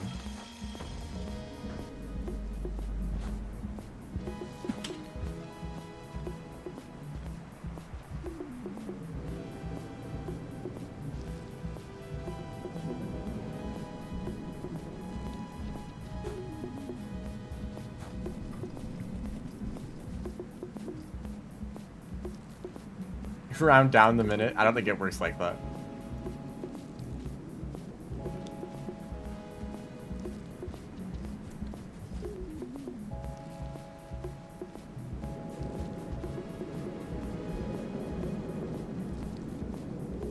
There's something really menacing about a vulture shadow in the background, like they're waiting for you.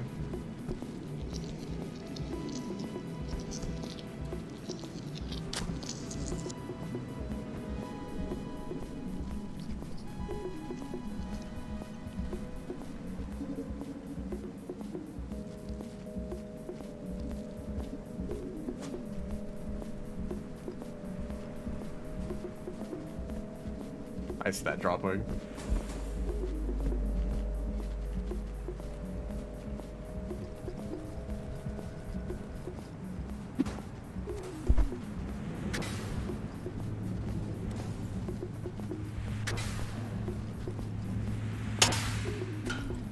Really?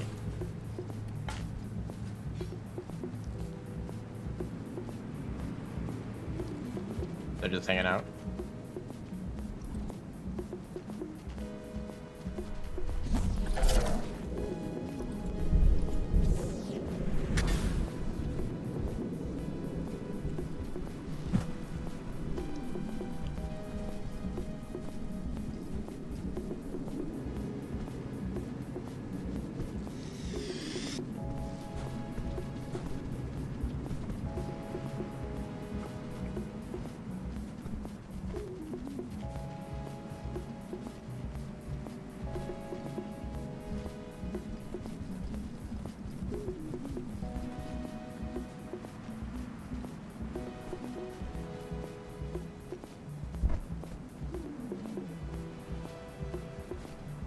Excuse me?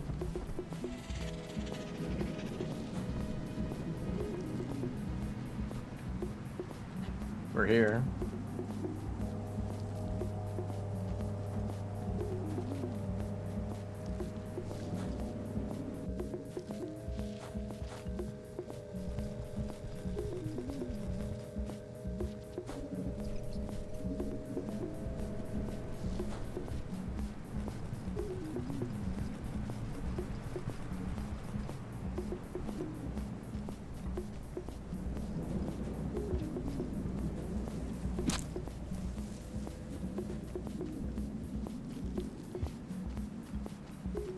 I don't know how that whole plant works. Sometimes you just jump past it and it's not a problem at all, and sometimes it like grabs onto you. I don't know if it's grabbing onto you or if you are grabbing onto it.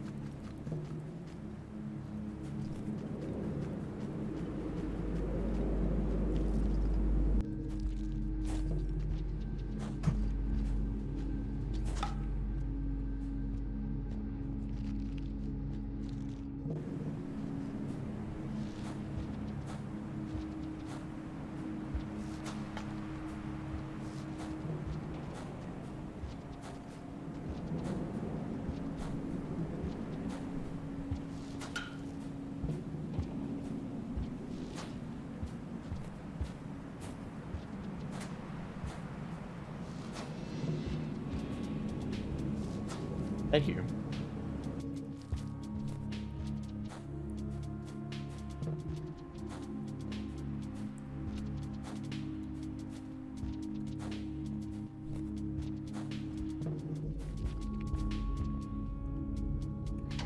Wow, 15 seconds. That math was so worth it.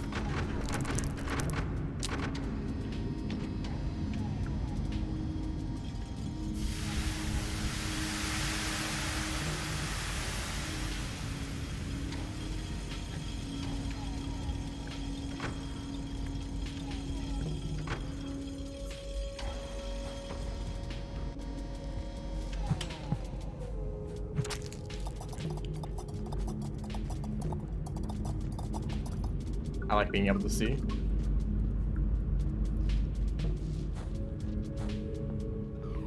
I don't know how it goes from like bright to very dark to sort of dark. Like, why does it get brighter at this point? Are there lights that are turning on?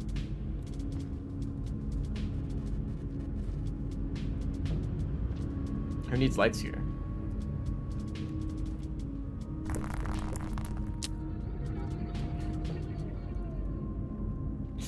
Yay.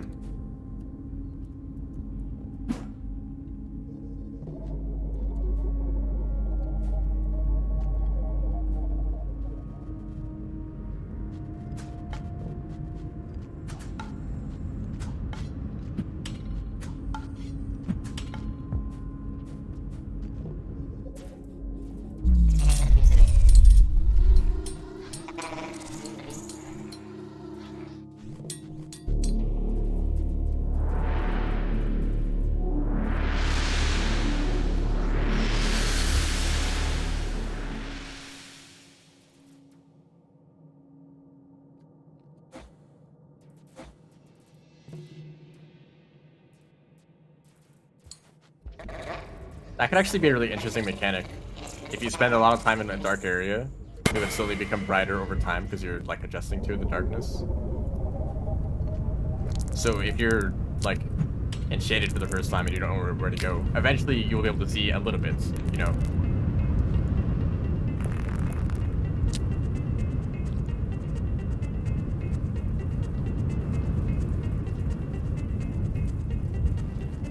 But only if you like really get stuck in like shaded and you like spend a lot of time there.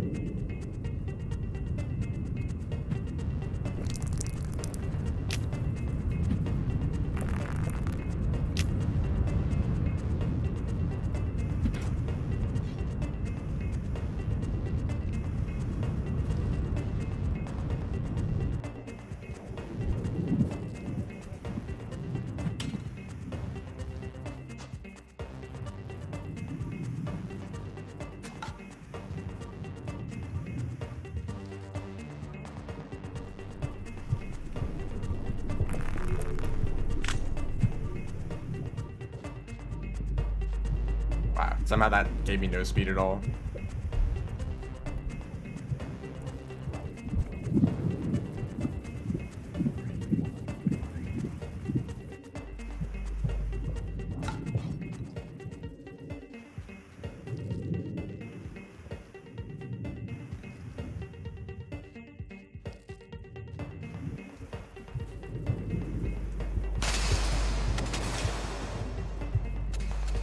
I would have thrown boost there, but there's a guy in the way.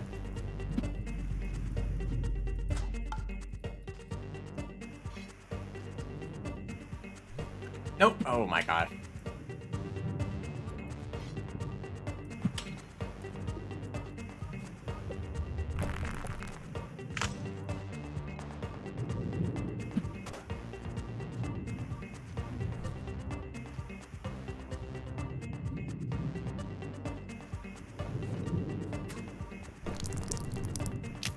It's the most annoying thing in this run to accidentally throw the pearl, because it's a huge time loss for such a small mistake. And you also, it's kind of unclear like which item you're holding and which one you're gonna throw. If you accidentally throw twice, or if you don't pick something up when you try to throw, then whoops, you lost like 30 seconds just because. And it's in a region that should be like the easiest in the whole run. There shouldn't be anything dangerous in this area.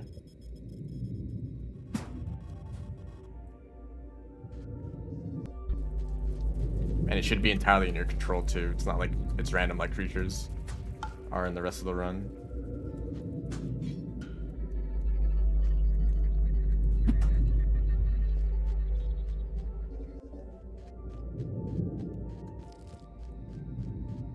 Okay, I think we've had enough of all the death messages. I mean, at this point, you might as well just post a link to the wiki page that has all of them.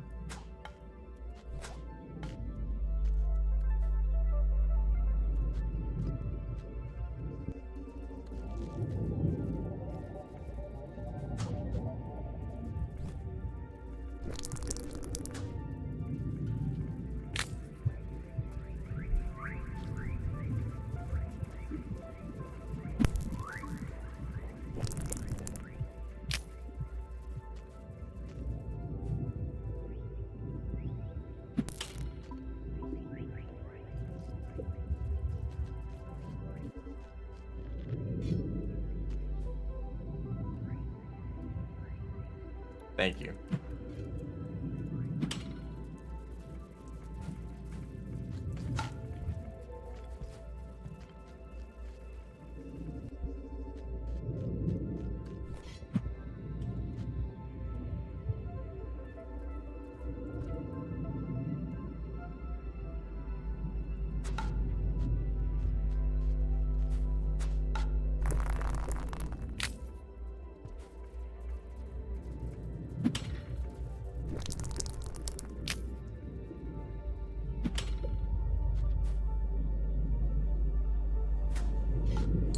No, oh, okay. Well, this run is really annoying, man. It's all the way up here.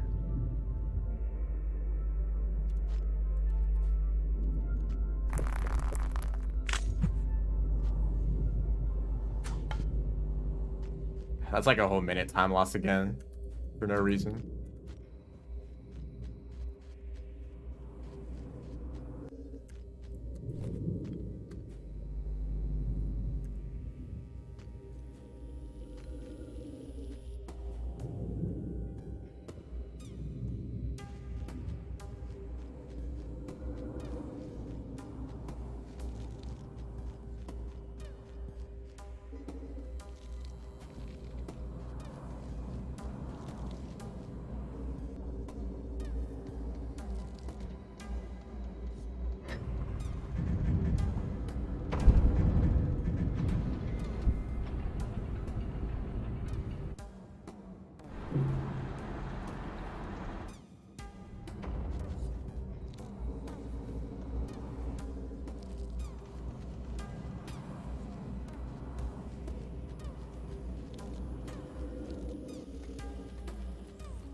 Why am I continuing this run? I'm here. I haven't made it here the whole stream. This is like the only opportunity I have. That's how it is with Spearmaster.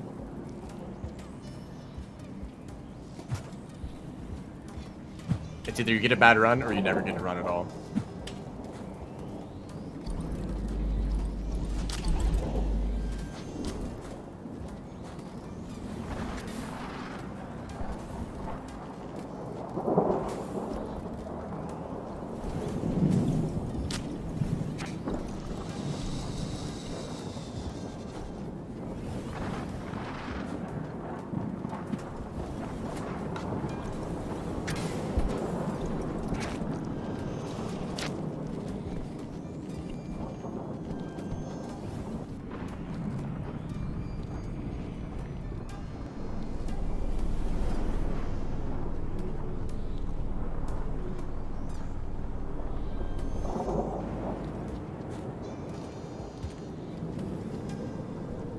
I don't know why I did that.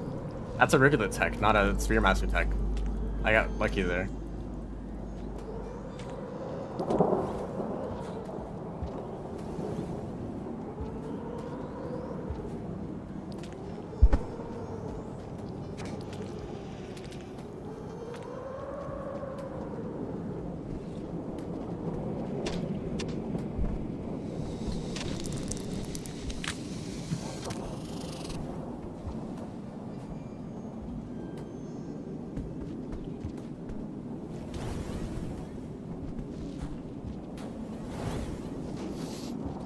What? Okay, there's more here. Why did they do that? Is that a thing that they just do now? Like, I feel like killing this guy now. I'm just gonna jump early. Oh boy.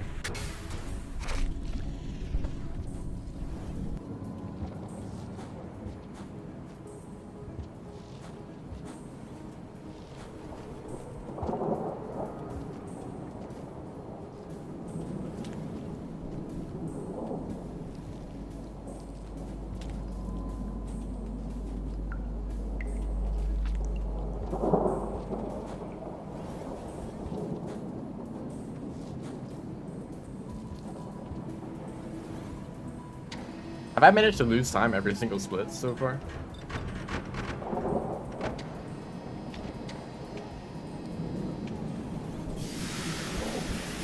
Four more minutes. Haha.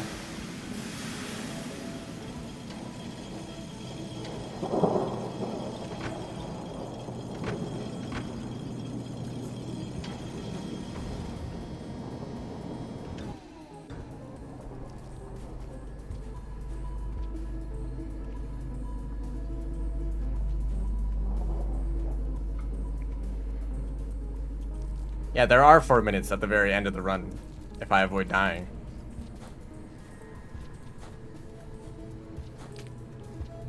But that's compared to my own old bad time.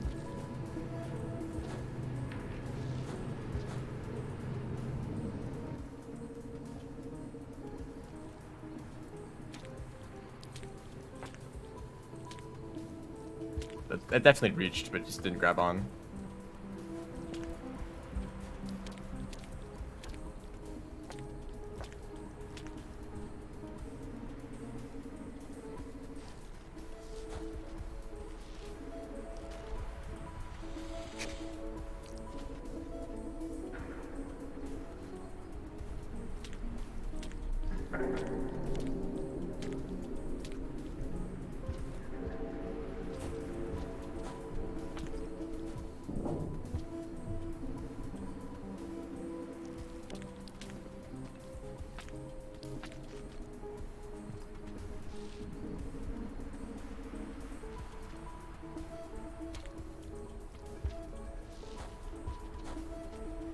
Wait, not yet. Almost dead.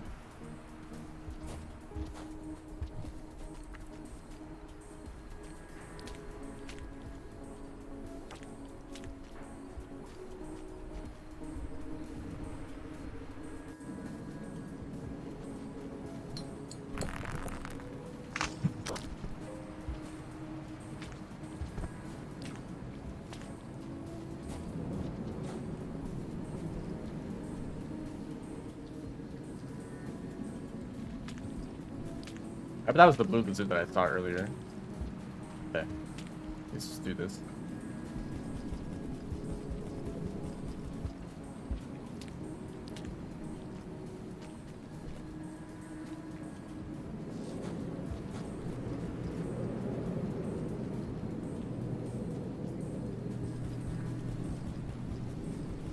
Oh, thank you.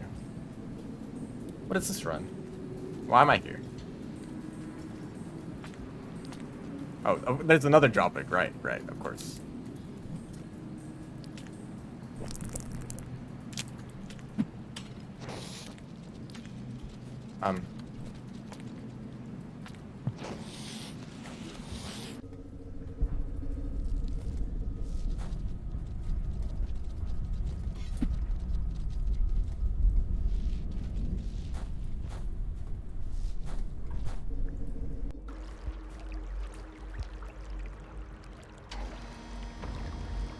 Continuing the trend.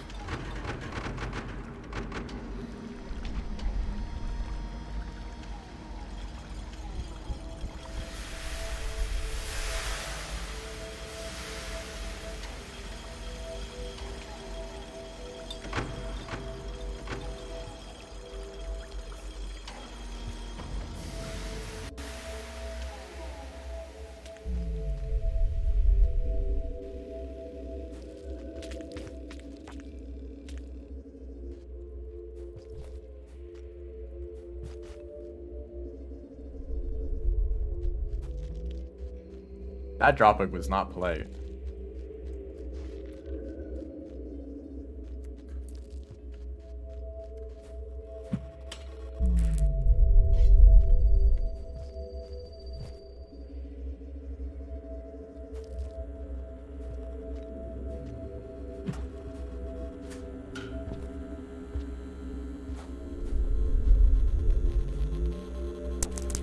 Why'd I get slowed down for no reason?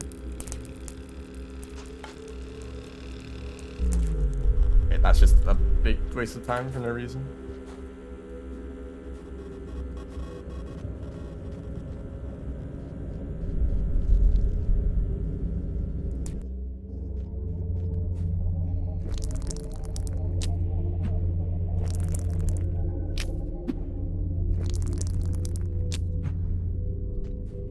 Nope.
Yeah.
I have more respect for Saint.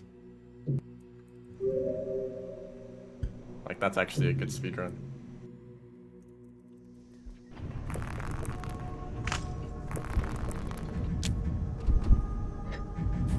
You're not struggling to stay alive at every moment. You could just, like, go fast.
Maybe I should go for King Vulture if I see one in that room.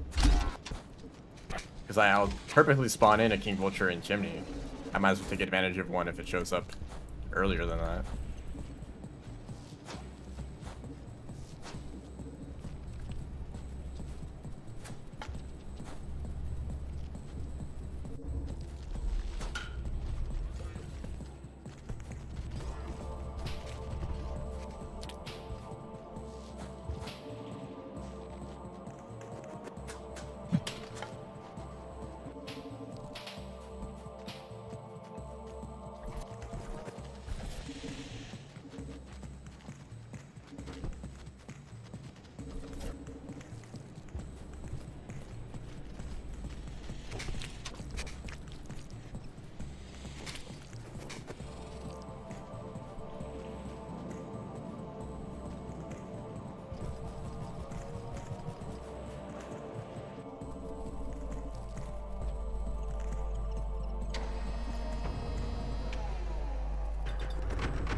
I'll go for the Vulture.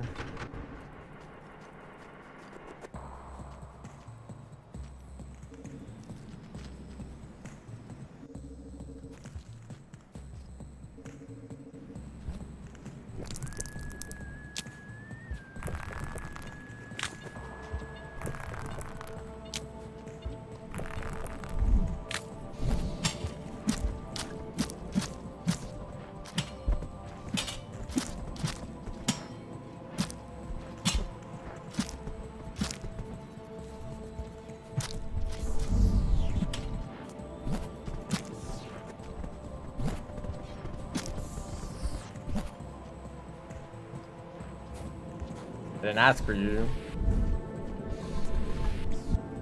Also, that Vulture's lasers looked more orange. Did the color of them, the lasers, vary between Vultures? I feel like that one looks particularly orange compared to most of them, which are like pure red. So it's just like the room that it was in made it look different.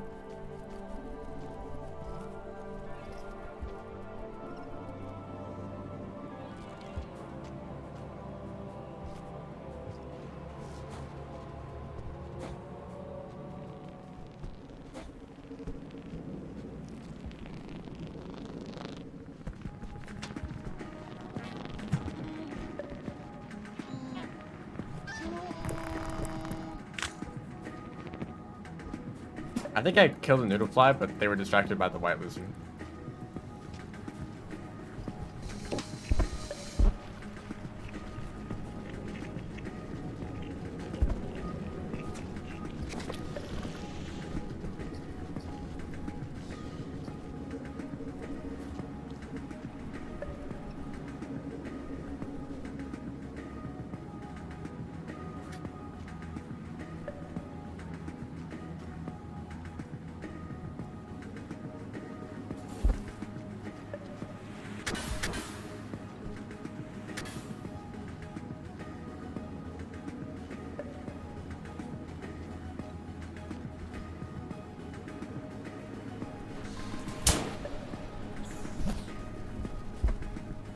You already got something. You don't need me.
Hello. Welcome to the stream.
That was pretty good timing.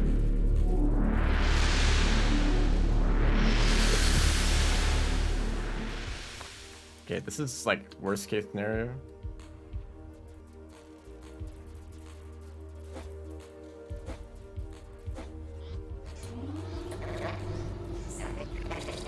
I'm still tired.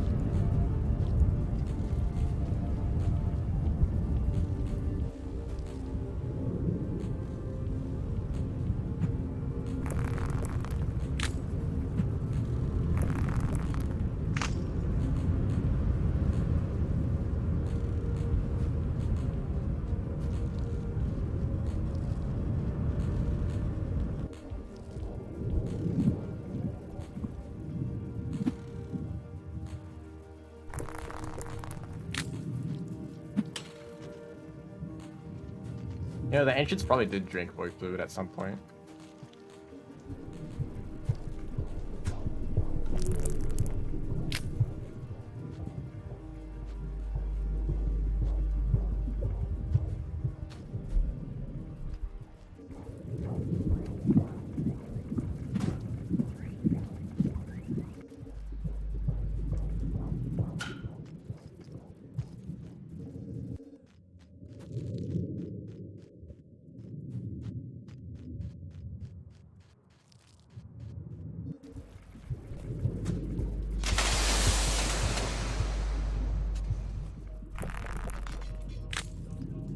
Hey man, I'm just hanging out.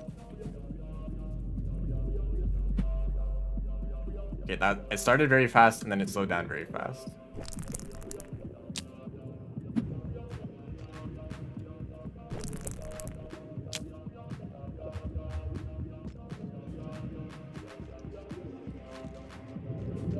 Ah. Okay, well.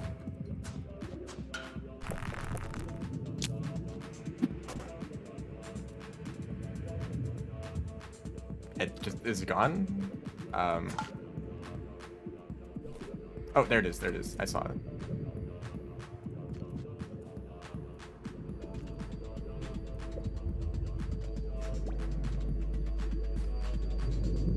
Nope. I think it went. Yeah, it's all the way there. At least I'm not throwing it backwards.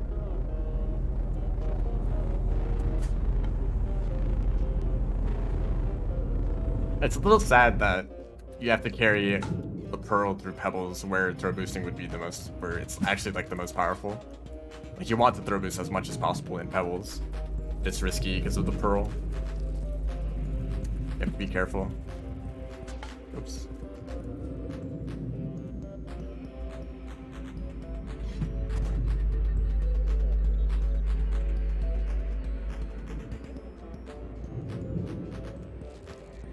Also can't hold as many items.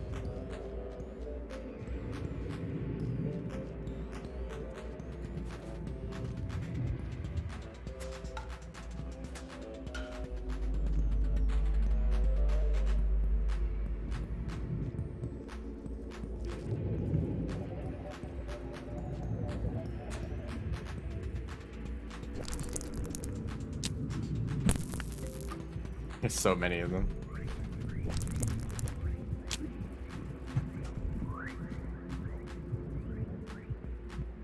That was a very dense cloud of neurons.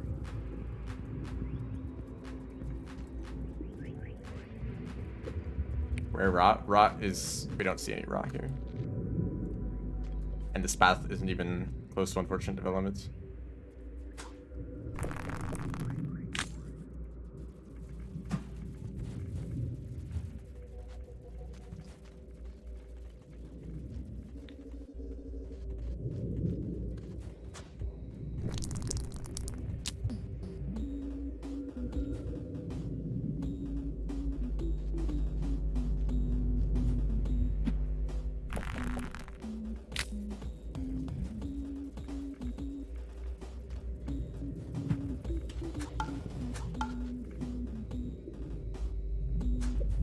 No.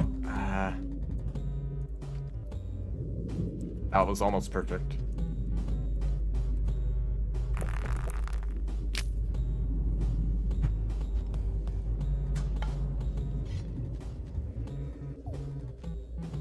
Unfortunate development is to the right of this room.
You know, some of you, most of you, I don't even know when you started watching the streams. You just kind of like, you always show up, and that's just normal now.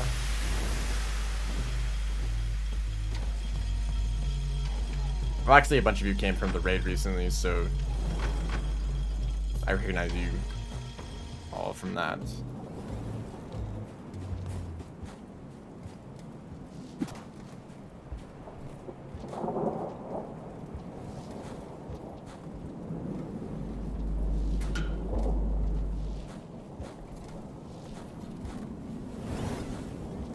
Don't like that cyan.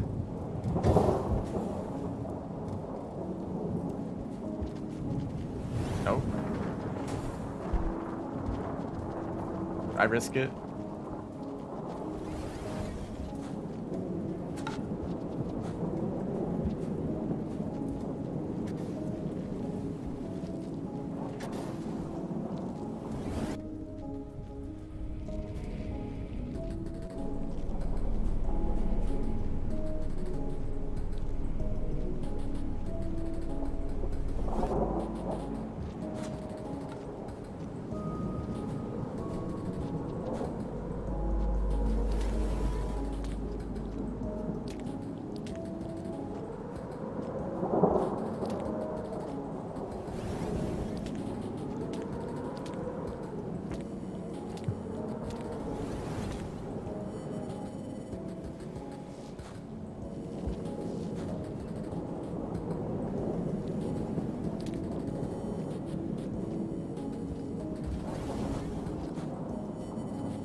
Please. You just had to hang out there for a bit? You have to be as slow as possible right there. That was my own fault though. I just messed up the swing.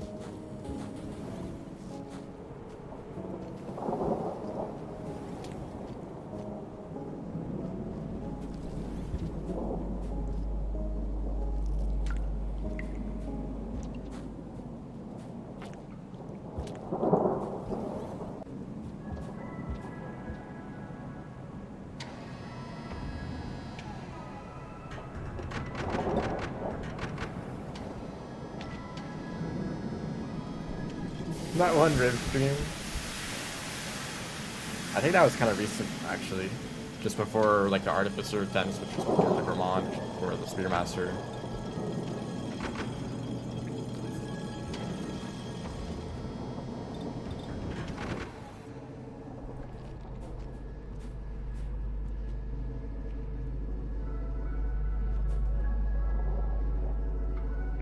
Cuphead?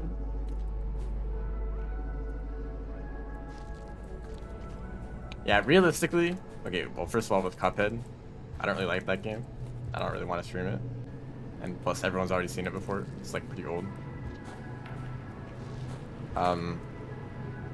If I wanted to, like, realistically, I should be streaming on Twitch. That's where all the live streamers are. Oh, that was bad. Bad movement here. Like, usually, like, people don't stream on YouTube. Slowest I've ever done this room.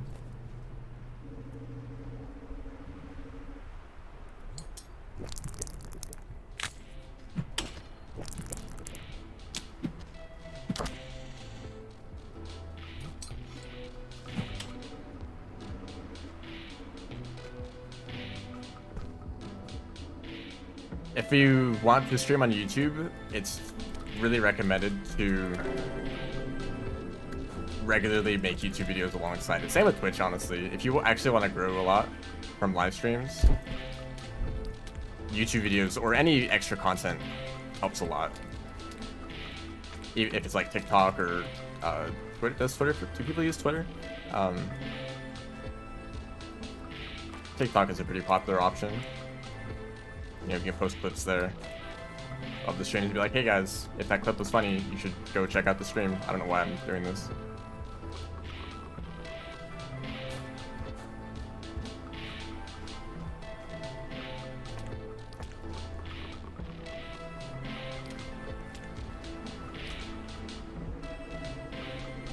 Discord as well. I mean, usually the Discord, like, you make a Discord channel for your own streams, and then that would only have, you know, that doesn't really affect people outside of the ones who already know about your stream.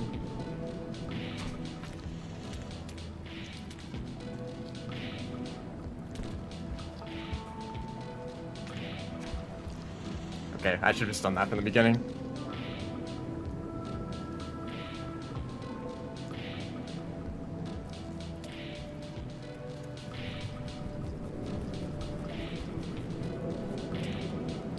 If you really want to, like, grow a stream and grow your, like, channel, it's like a whole nother game that you're playing. Of, like, you're, like, not just doing streams, but you're also probably editing those streams into videos that are, like, highlights, making clips and posting them either on YouTube. You can do that as, like, YouTube Shorts, or on other social media. What is this?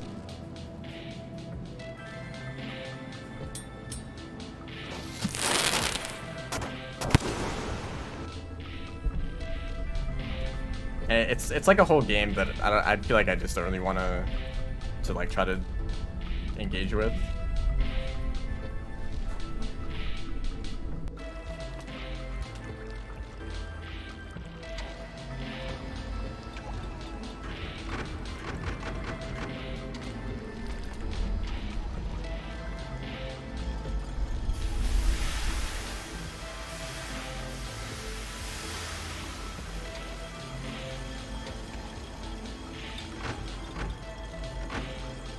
I don't know. I don't really know what I'm doing here.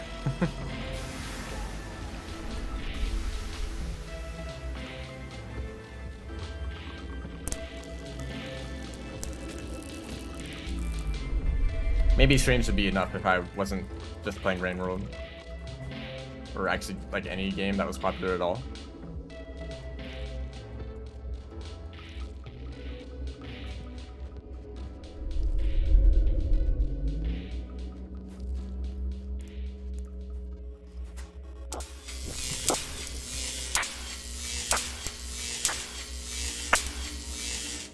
Apologize for that. Like, I feel like there's only like so many people who are interested in watching this kind of stream. There's only so many people in the world, you know.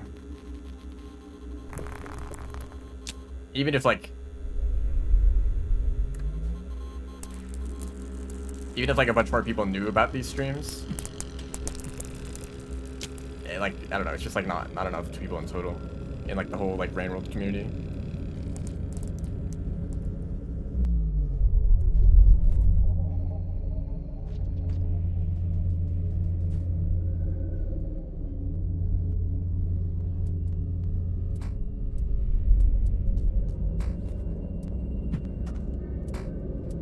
Okay, don't laugh at his face.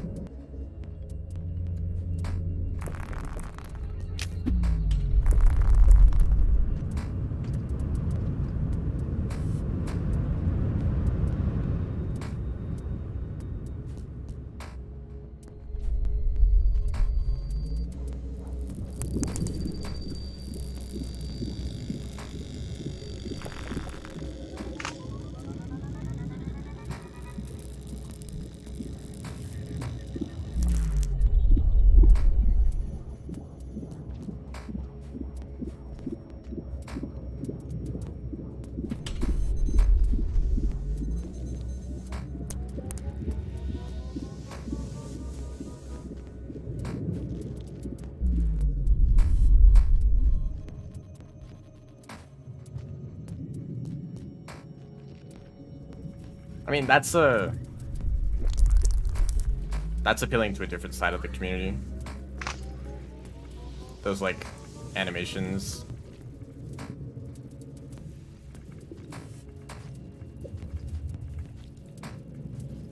Not just that channel, but like several other channels kind of like that. Like, actually most Rain World content isn't even about like gameplay. It's about the characters or the story. Like, there's like the most popular videos about Rain World are ones that are like about the story or about the AI, which I guess is kind of gameplay adjacent, but it's not really like gameplay videos aren't that popular.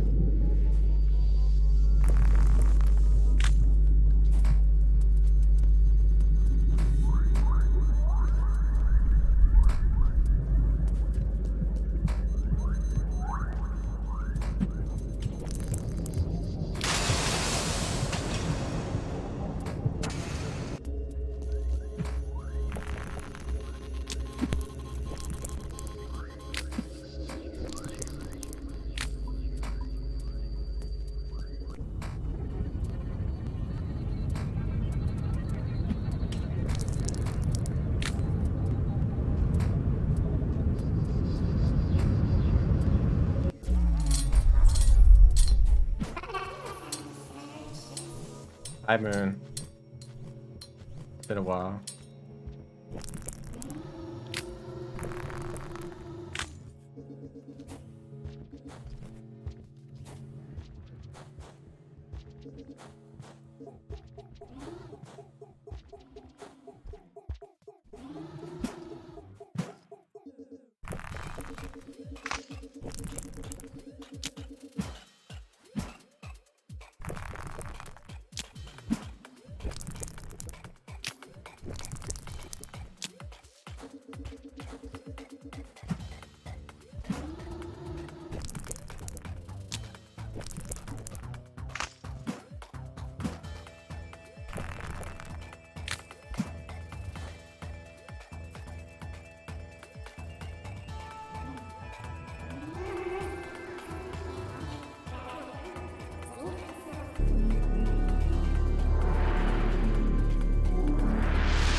I mean, it doesn't even really matter how big the Rain World community is.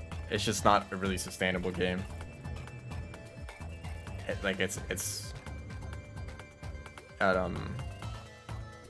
It's not the kind of game where you can just kind of have like infinite content, you know. And there's a lot of channels that, you know, stick to one game and just keep coming up with new ideas constantly.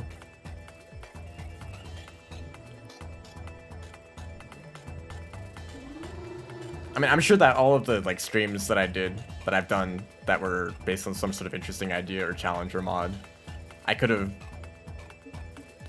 made those into a video, spent like a week editing it, and, you know, spread those out, and I could do that for a while.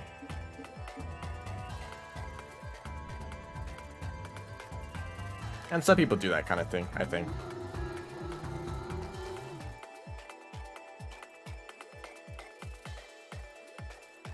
Scale of Minecraft to Fall Guys? What kind of scale is that? Is Minecraft the kind of game where it has like infinite potential for content, and then is Fall Guys the other end of that? Because it's boring? I haven't thought about Fall Guys in a while.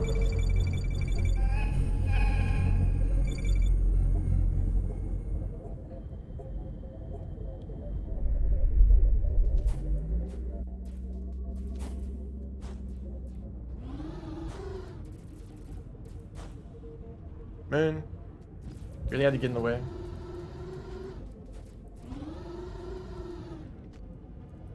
Fall Guys died in a week. Okay, I guess that's the scale.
Why do you go up?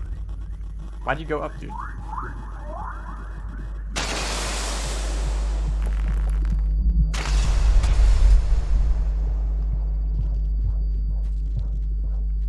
Please do not name them all.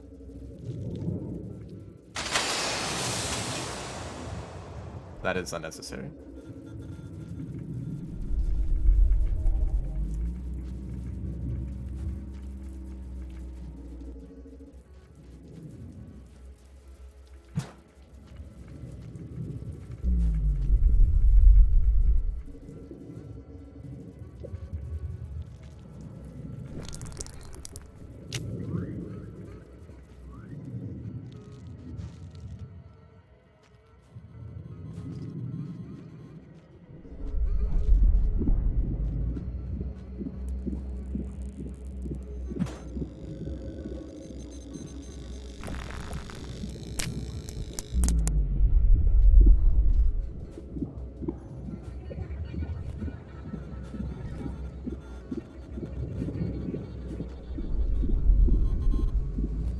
Whoops. Bad time to jump.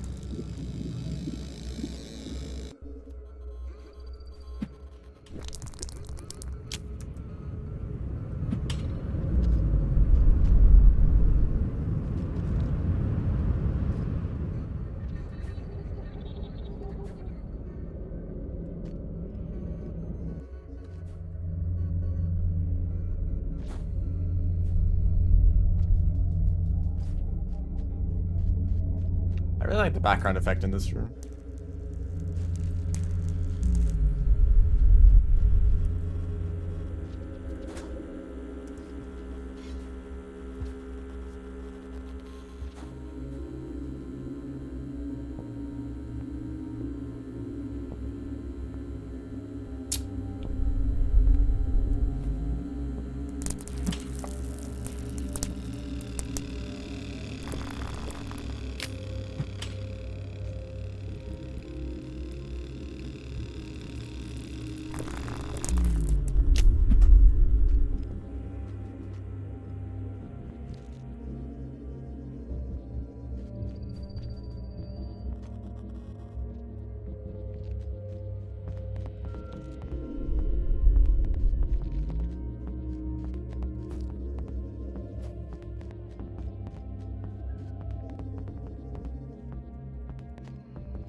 Well, I'll take the risk here.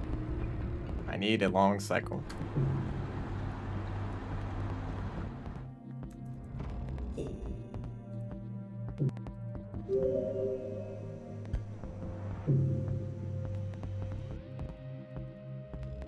I'll take that.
Oh, shoot. Oh, never mind.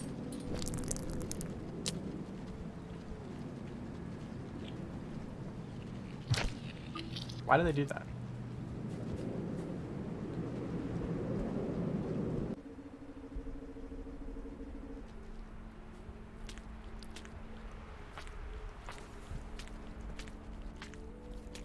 You ever gonna grab that? Oh my gosh.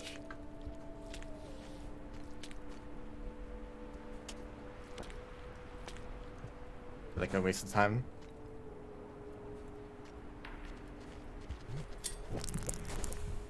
Oh.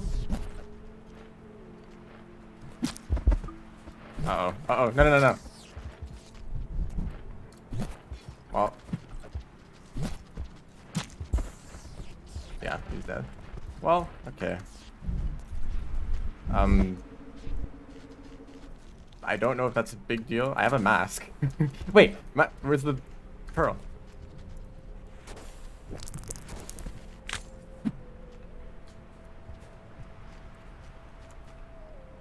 Okay, well, I don't think this run is going to end well. Just saying that in advance. I will try to keep going. It probably won't be very fast, though. Where is the pearl?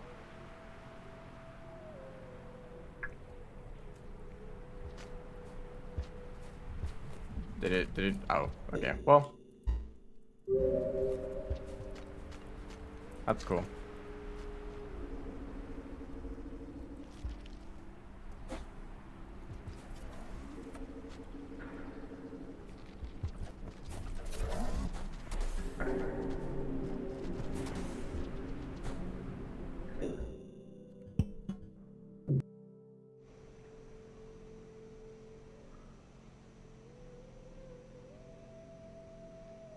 It just, kept falling apart.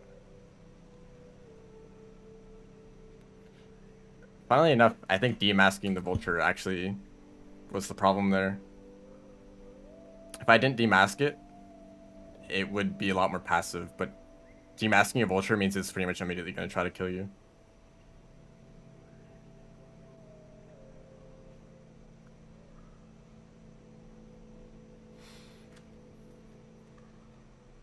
I didn't even see what happened to the pearl.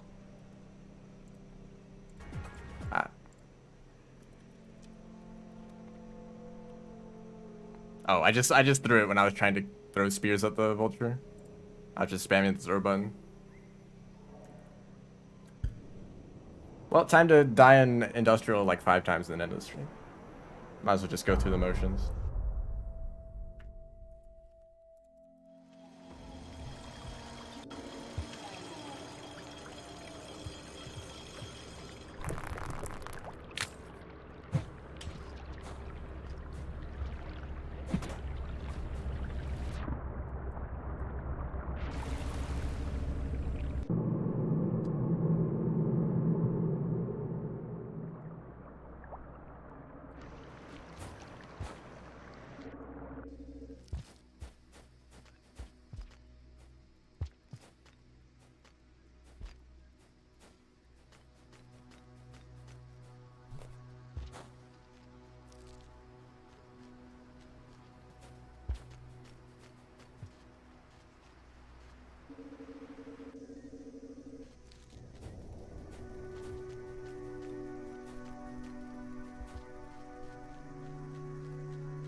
I don't even think losing the grapple worm was a big deal in that run. It's a time loss, but it might have been recoverable because there's another grapple worm at the very start of Underhang, and there was only like one room left in Precipice that I'd want to grapple through. So I could have just gone through that room a little bit slower, go through the rest of the rooms normally, and then just pick up a grapple worm in Underhang. The rest of it would have been normal. And it would have been actually slightly easier because I would have a vulture mask.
cartoon moment is that?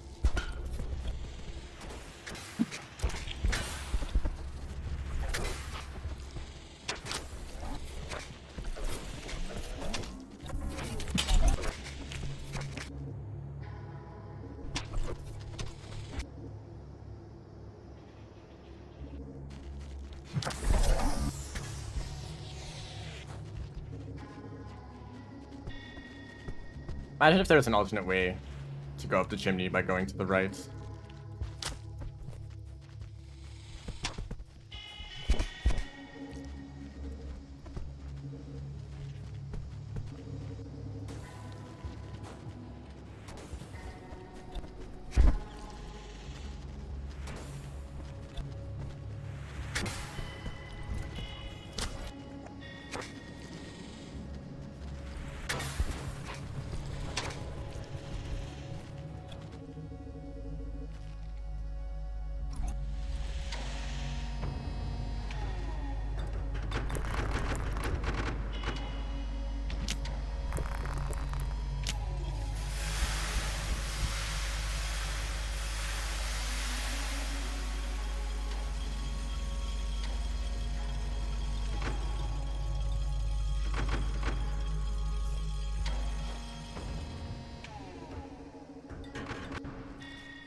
Oh.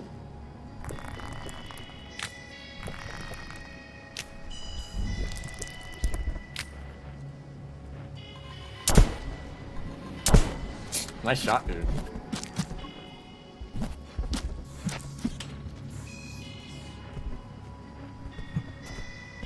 No, why'd I jump there?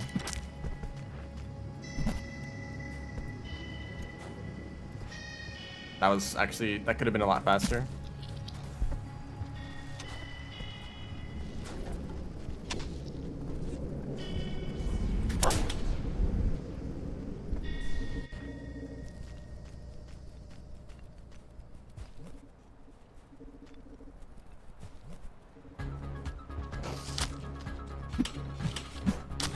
Yeah, let's miss every single spear throw ever.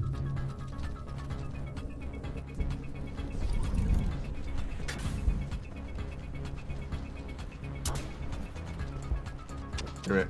Do it.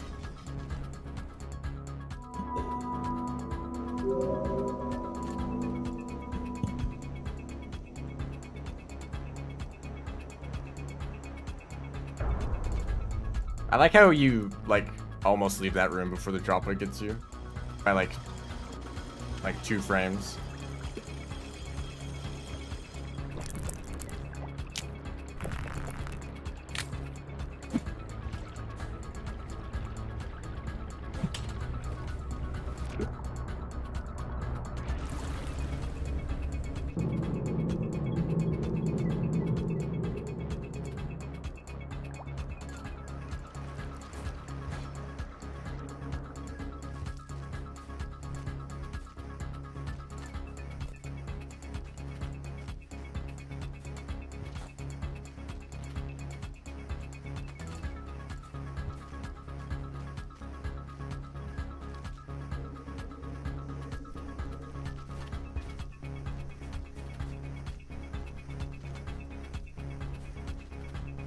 I guess if I see a dropwig carrying away a scavenger, I have no reason to help the scavenger unless I'm trying to get a good rep with them.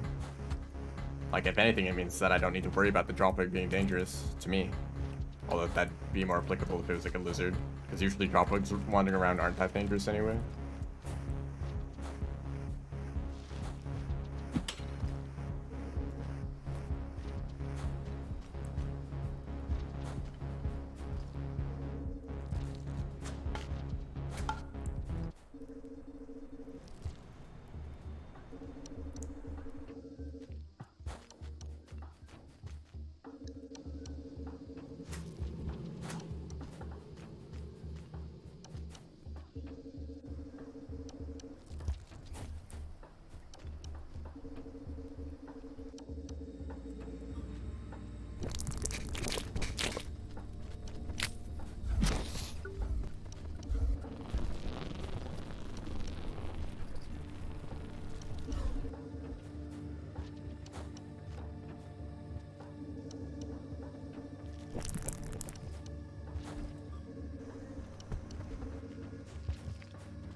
This will be the last attempt.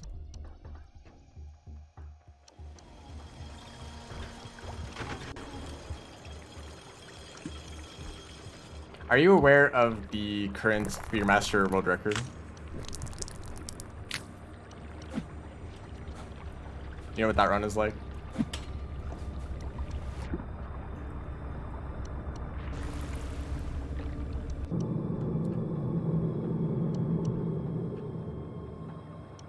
Yeah?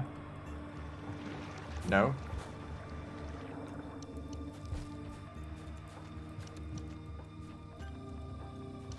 Yeah, it's a challenge run where they only use one spear, and it's at the very beginning of the run to get a popcorn plant.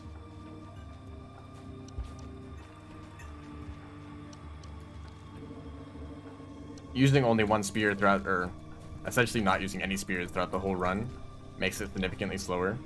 Not only because you have to go out of your way to get a popcorn plant, by going to the left there, you also spend a bit of time karma caching extra for a passage.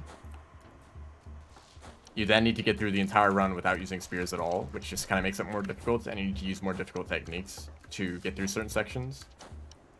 In some situations, using a spear to climb a wall is the easiest option, and there is some alternative, like you have to do a crawl turn vault, which is really difficult, or some wall pounce tech.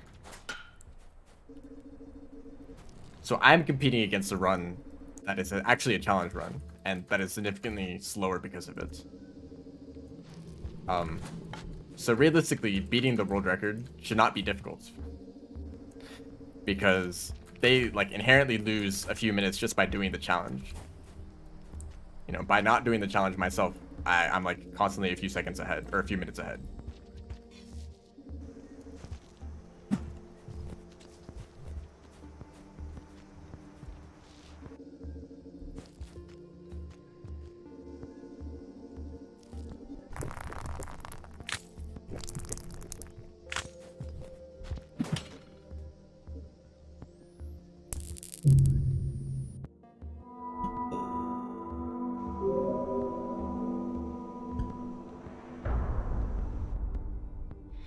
Okay, realistically, no, not realistically. Theoretically, it's possible to get a sub 50-minute run.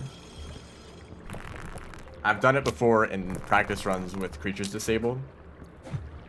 A sub 50 run is possible, but just barely. And that is over 5 minutes faster than world record. So that means that there's 5 minutes of like extra time that I have to beat the record by. But of course, creatures alone take up like several minutes, so it's more like a 52 or something. That might be a time that I can get.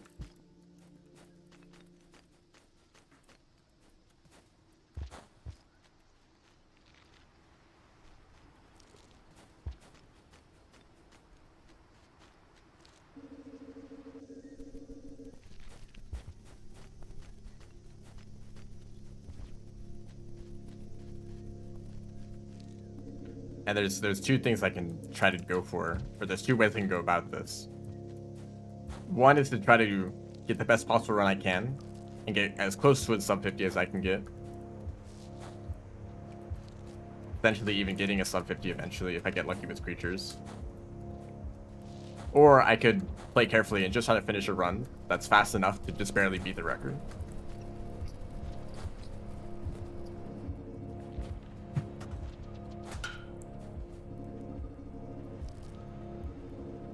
And I feel like it'd be disappointing to just go for the minimum possible time. Like if I beat record by like if I beat it by like 10 seconds, I don't think that's really a record, because their run is still a lot better because of the challenge.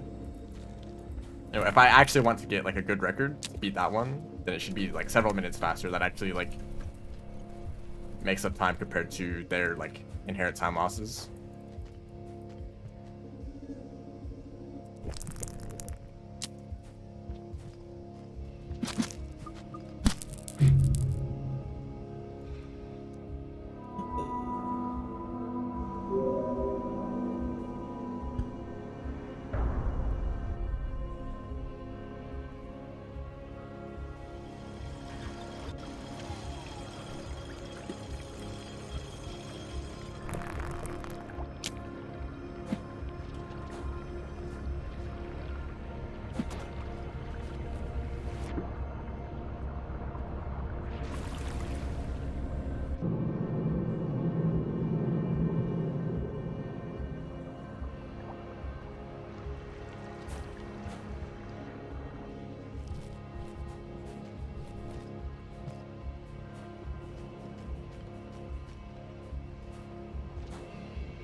Yeah, I don't think bosses work.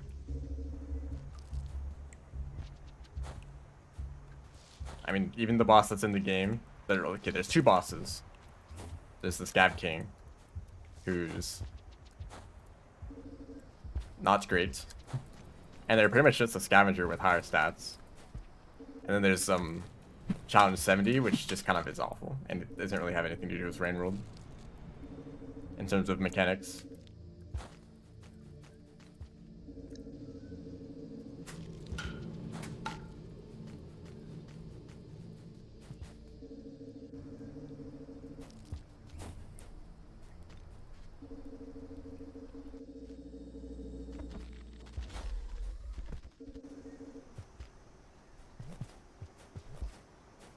I mean, like, most, like, really dangerous creatures, like red lizards, red centipede, Mirror's vultures, or Mirror's birds,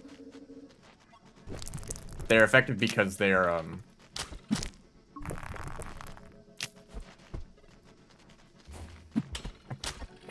that was pointless. The point is that they're, like, impossible to fight. In memory crypts, you aren't going to just, like, run through and try to, like, fight all the Mirror's birds you run across. No, you're gonna hide from them. And that's effective, you know. I like memory crypts.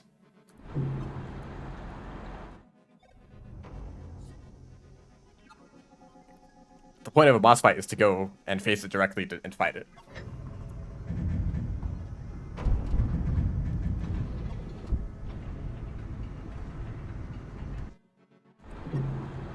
And when everything instantly kills you in this game, I don't think boss fights really work out, like, in any way.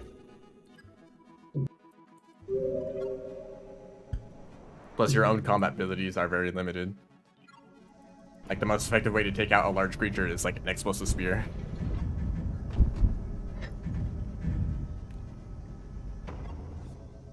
Leviathan boss fight.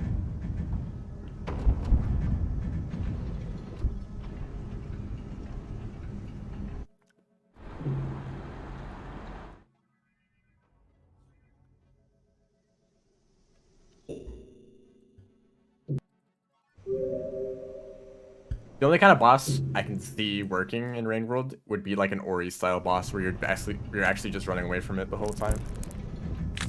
And you never actually fight it directly, or you like attack it.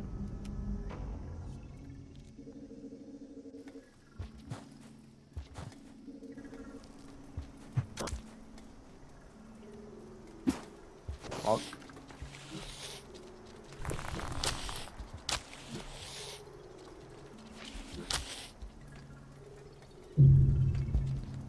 nah, you know, I didn't want to start another run anyway.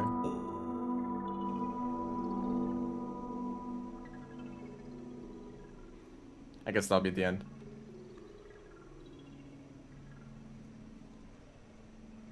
Yeah, I know that there's bosses that you can fight back, but actually, even in that game, I much prefer the chases. The fights where you just run away.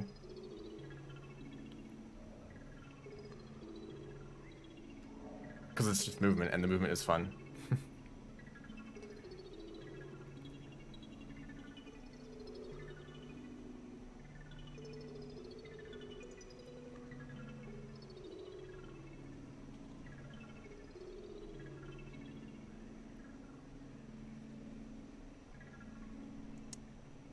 I really should have done better this stream.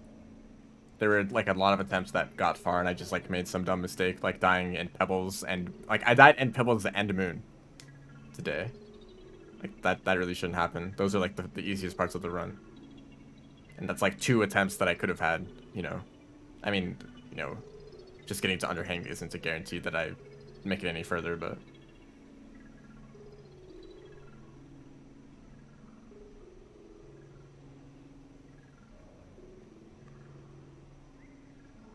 I mean, the run that got to Moon was like pretty bad anyway, so maybe if I finished it, it wouldn't even really be a good time.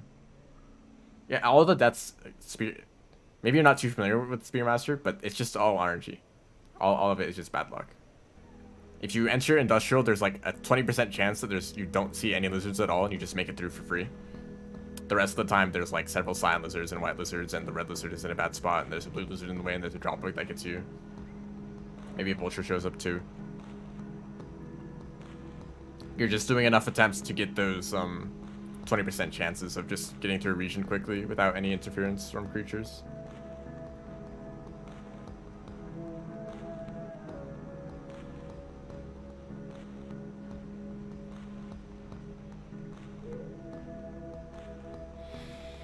So yeah, that's gonna be the end of the stream. I guess I'll do more Spearmaster next week. Next stream. Just need to do a bunch of attempts. Eventually I'll make it to the end. Thanks everyone for watching. See ya.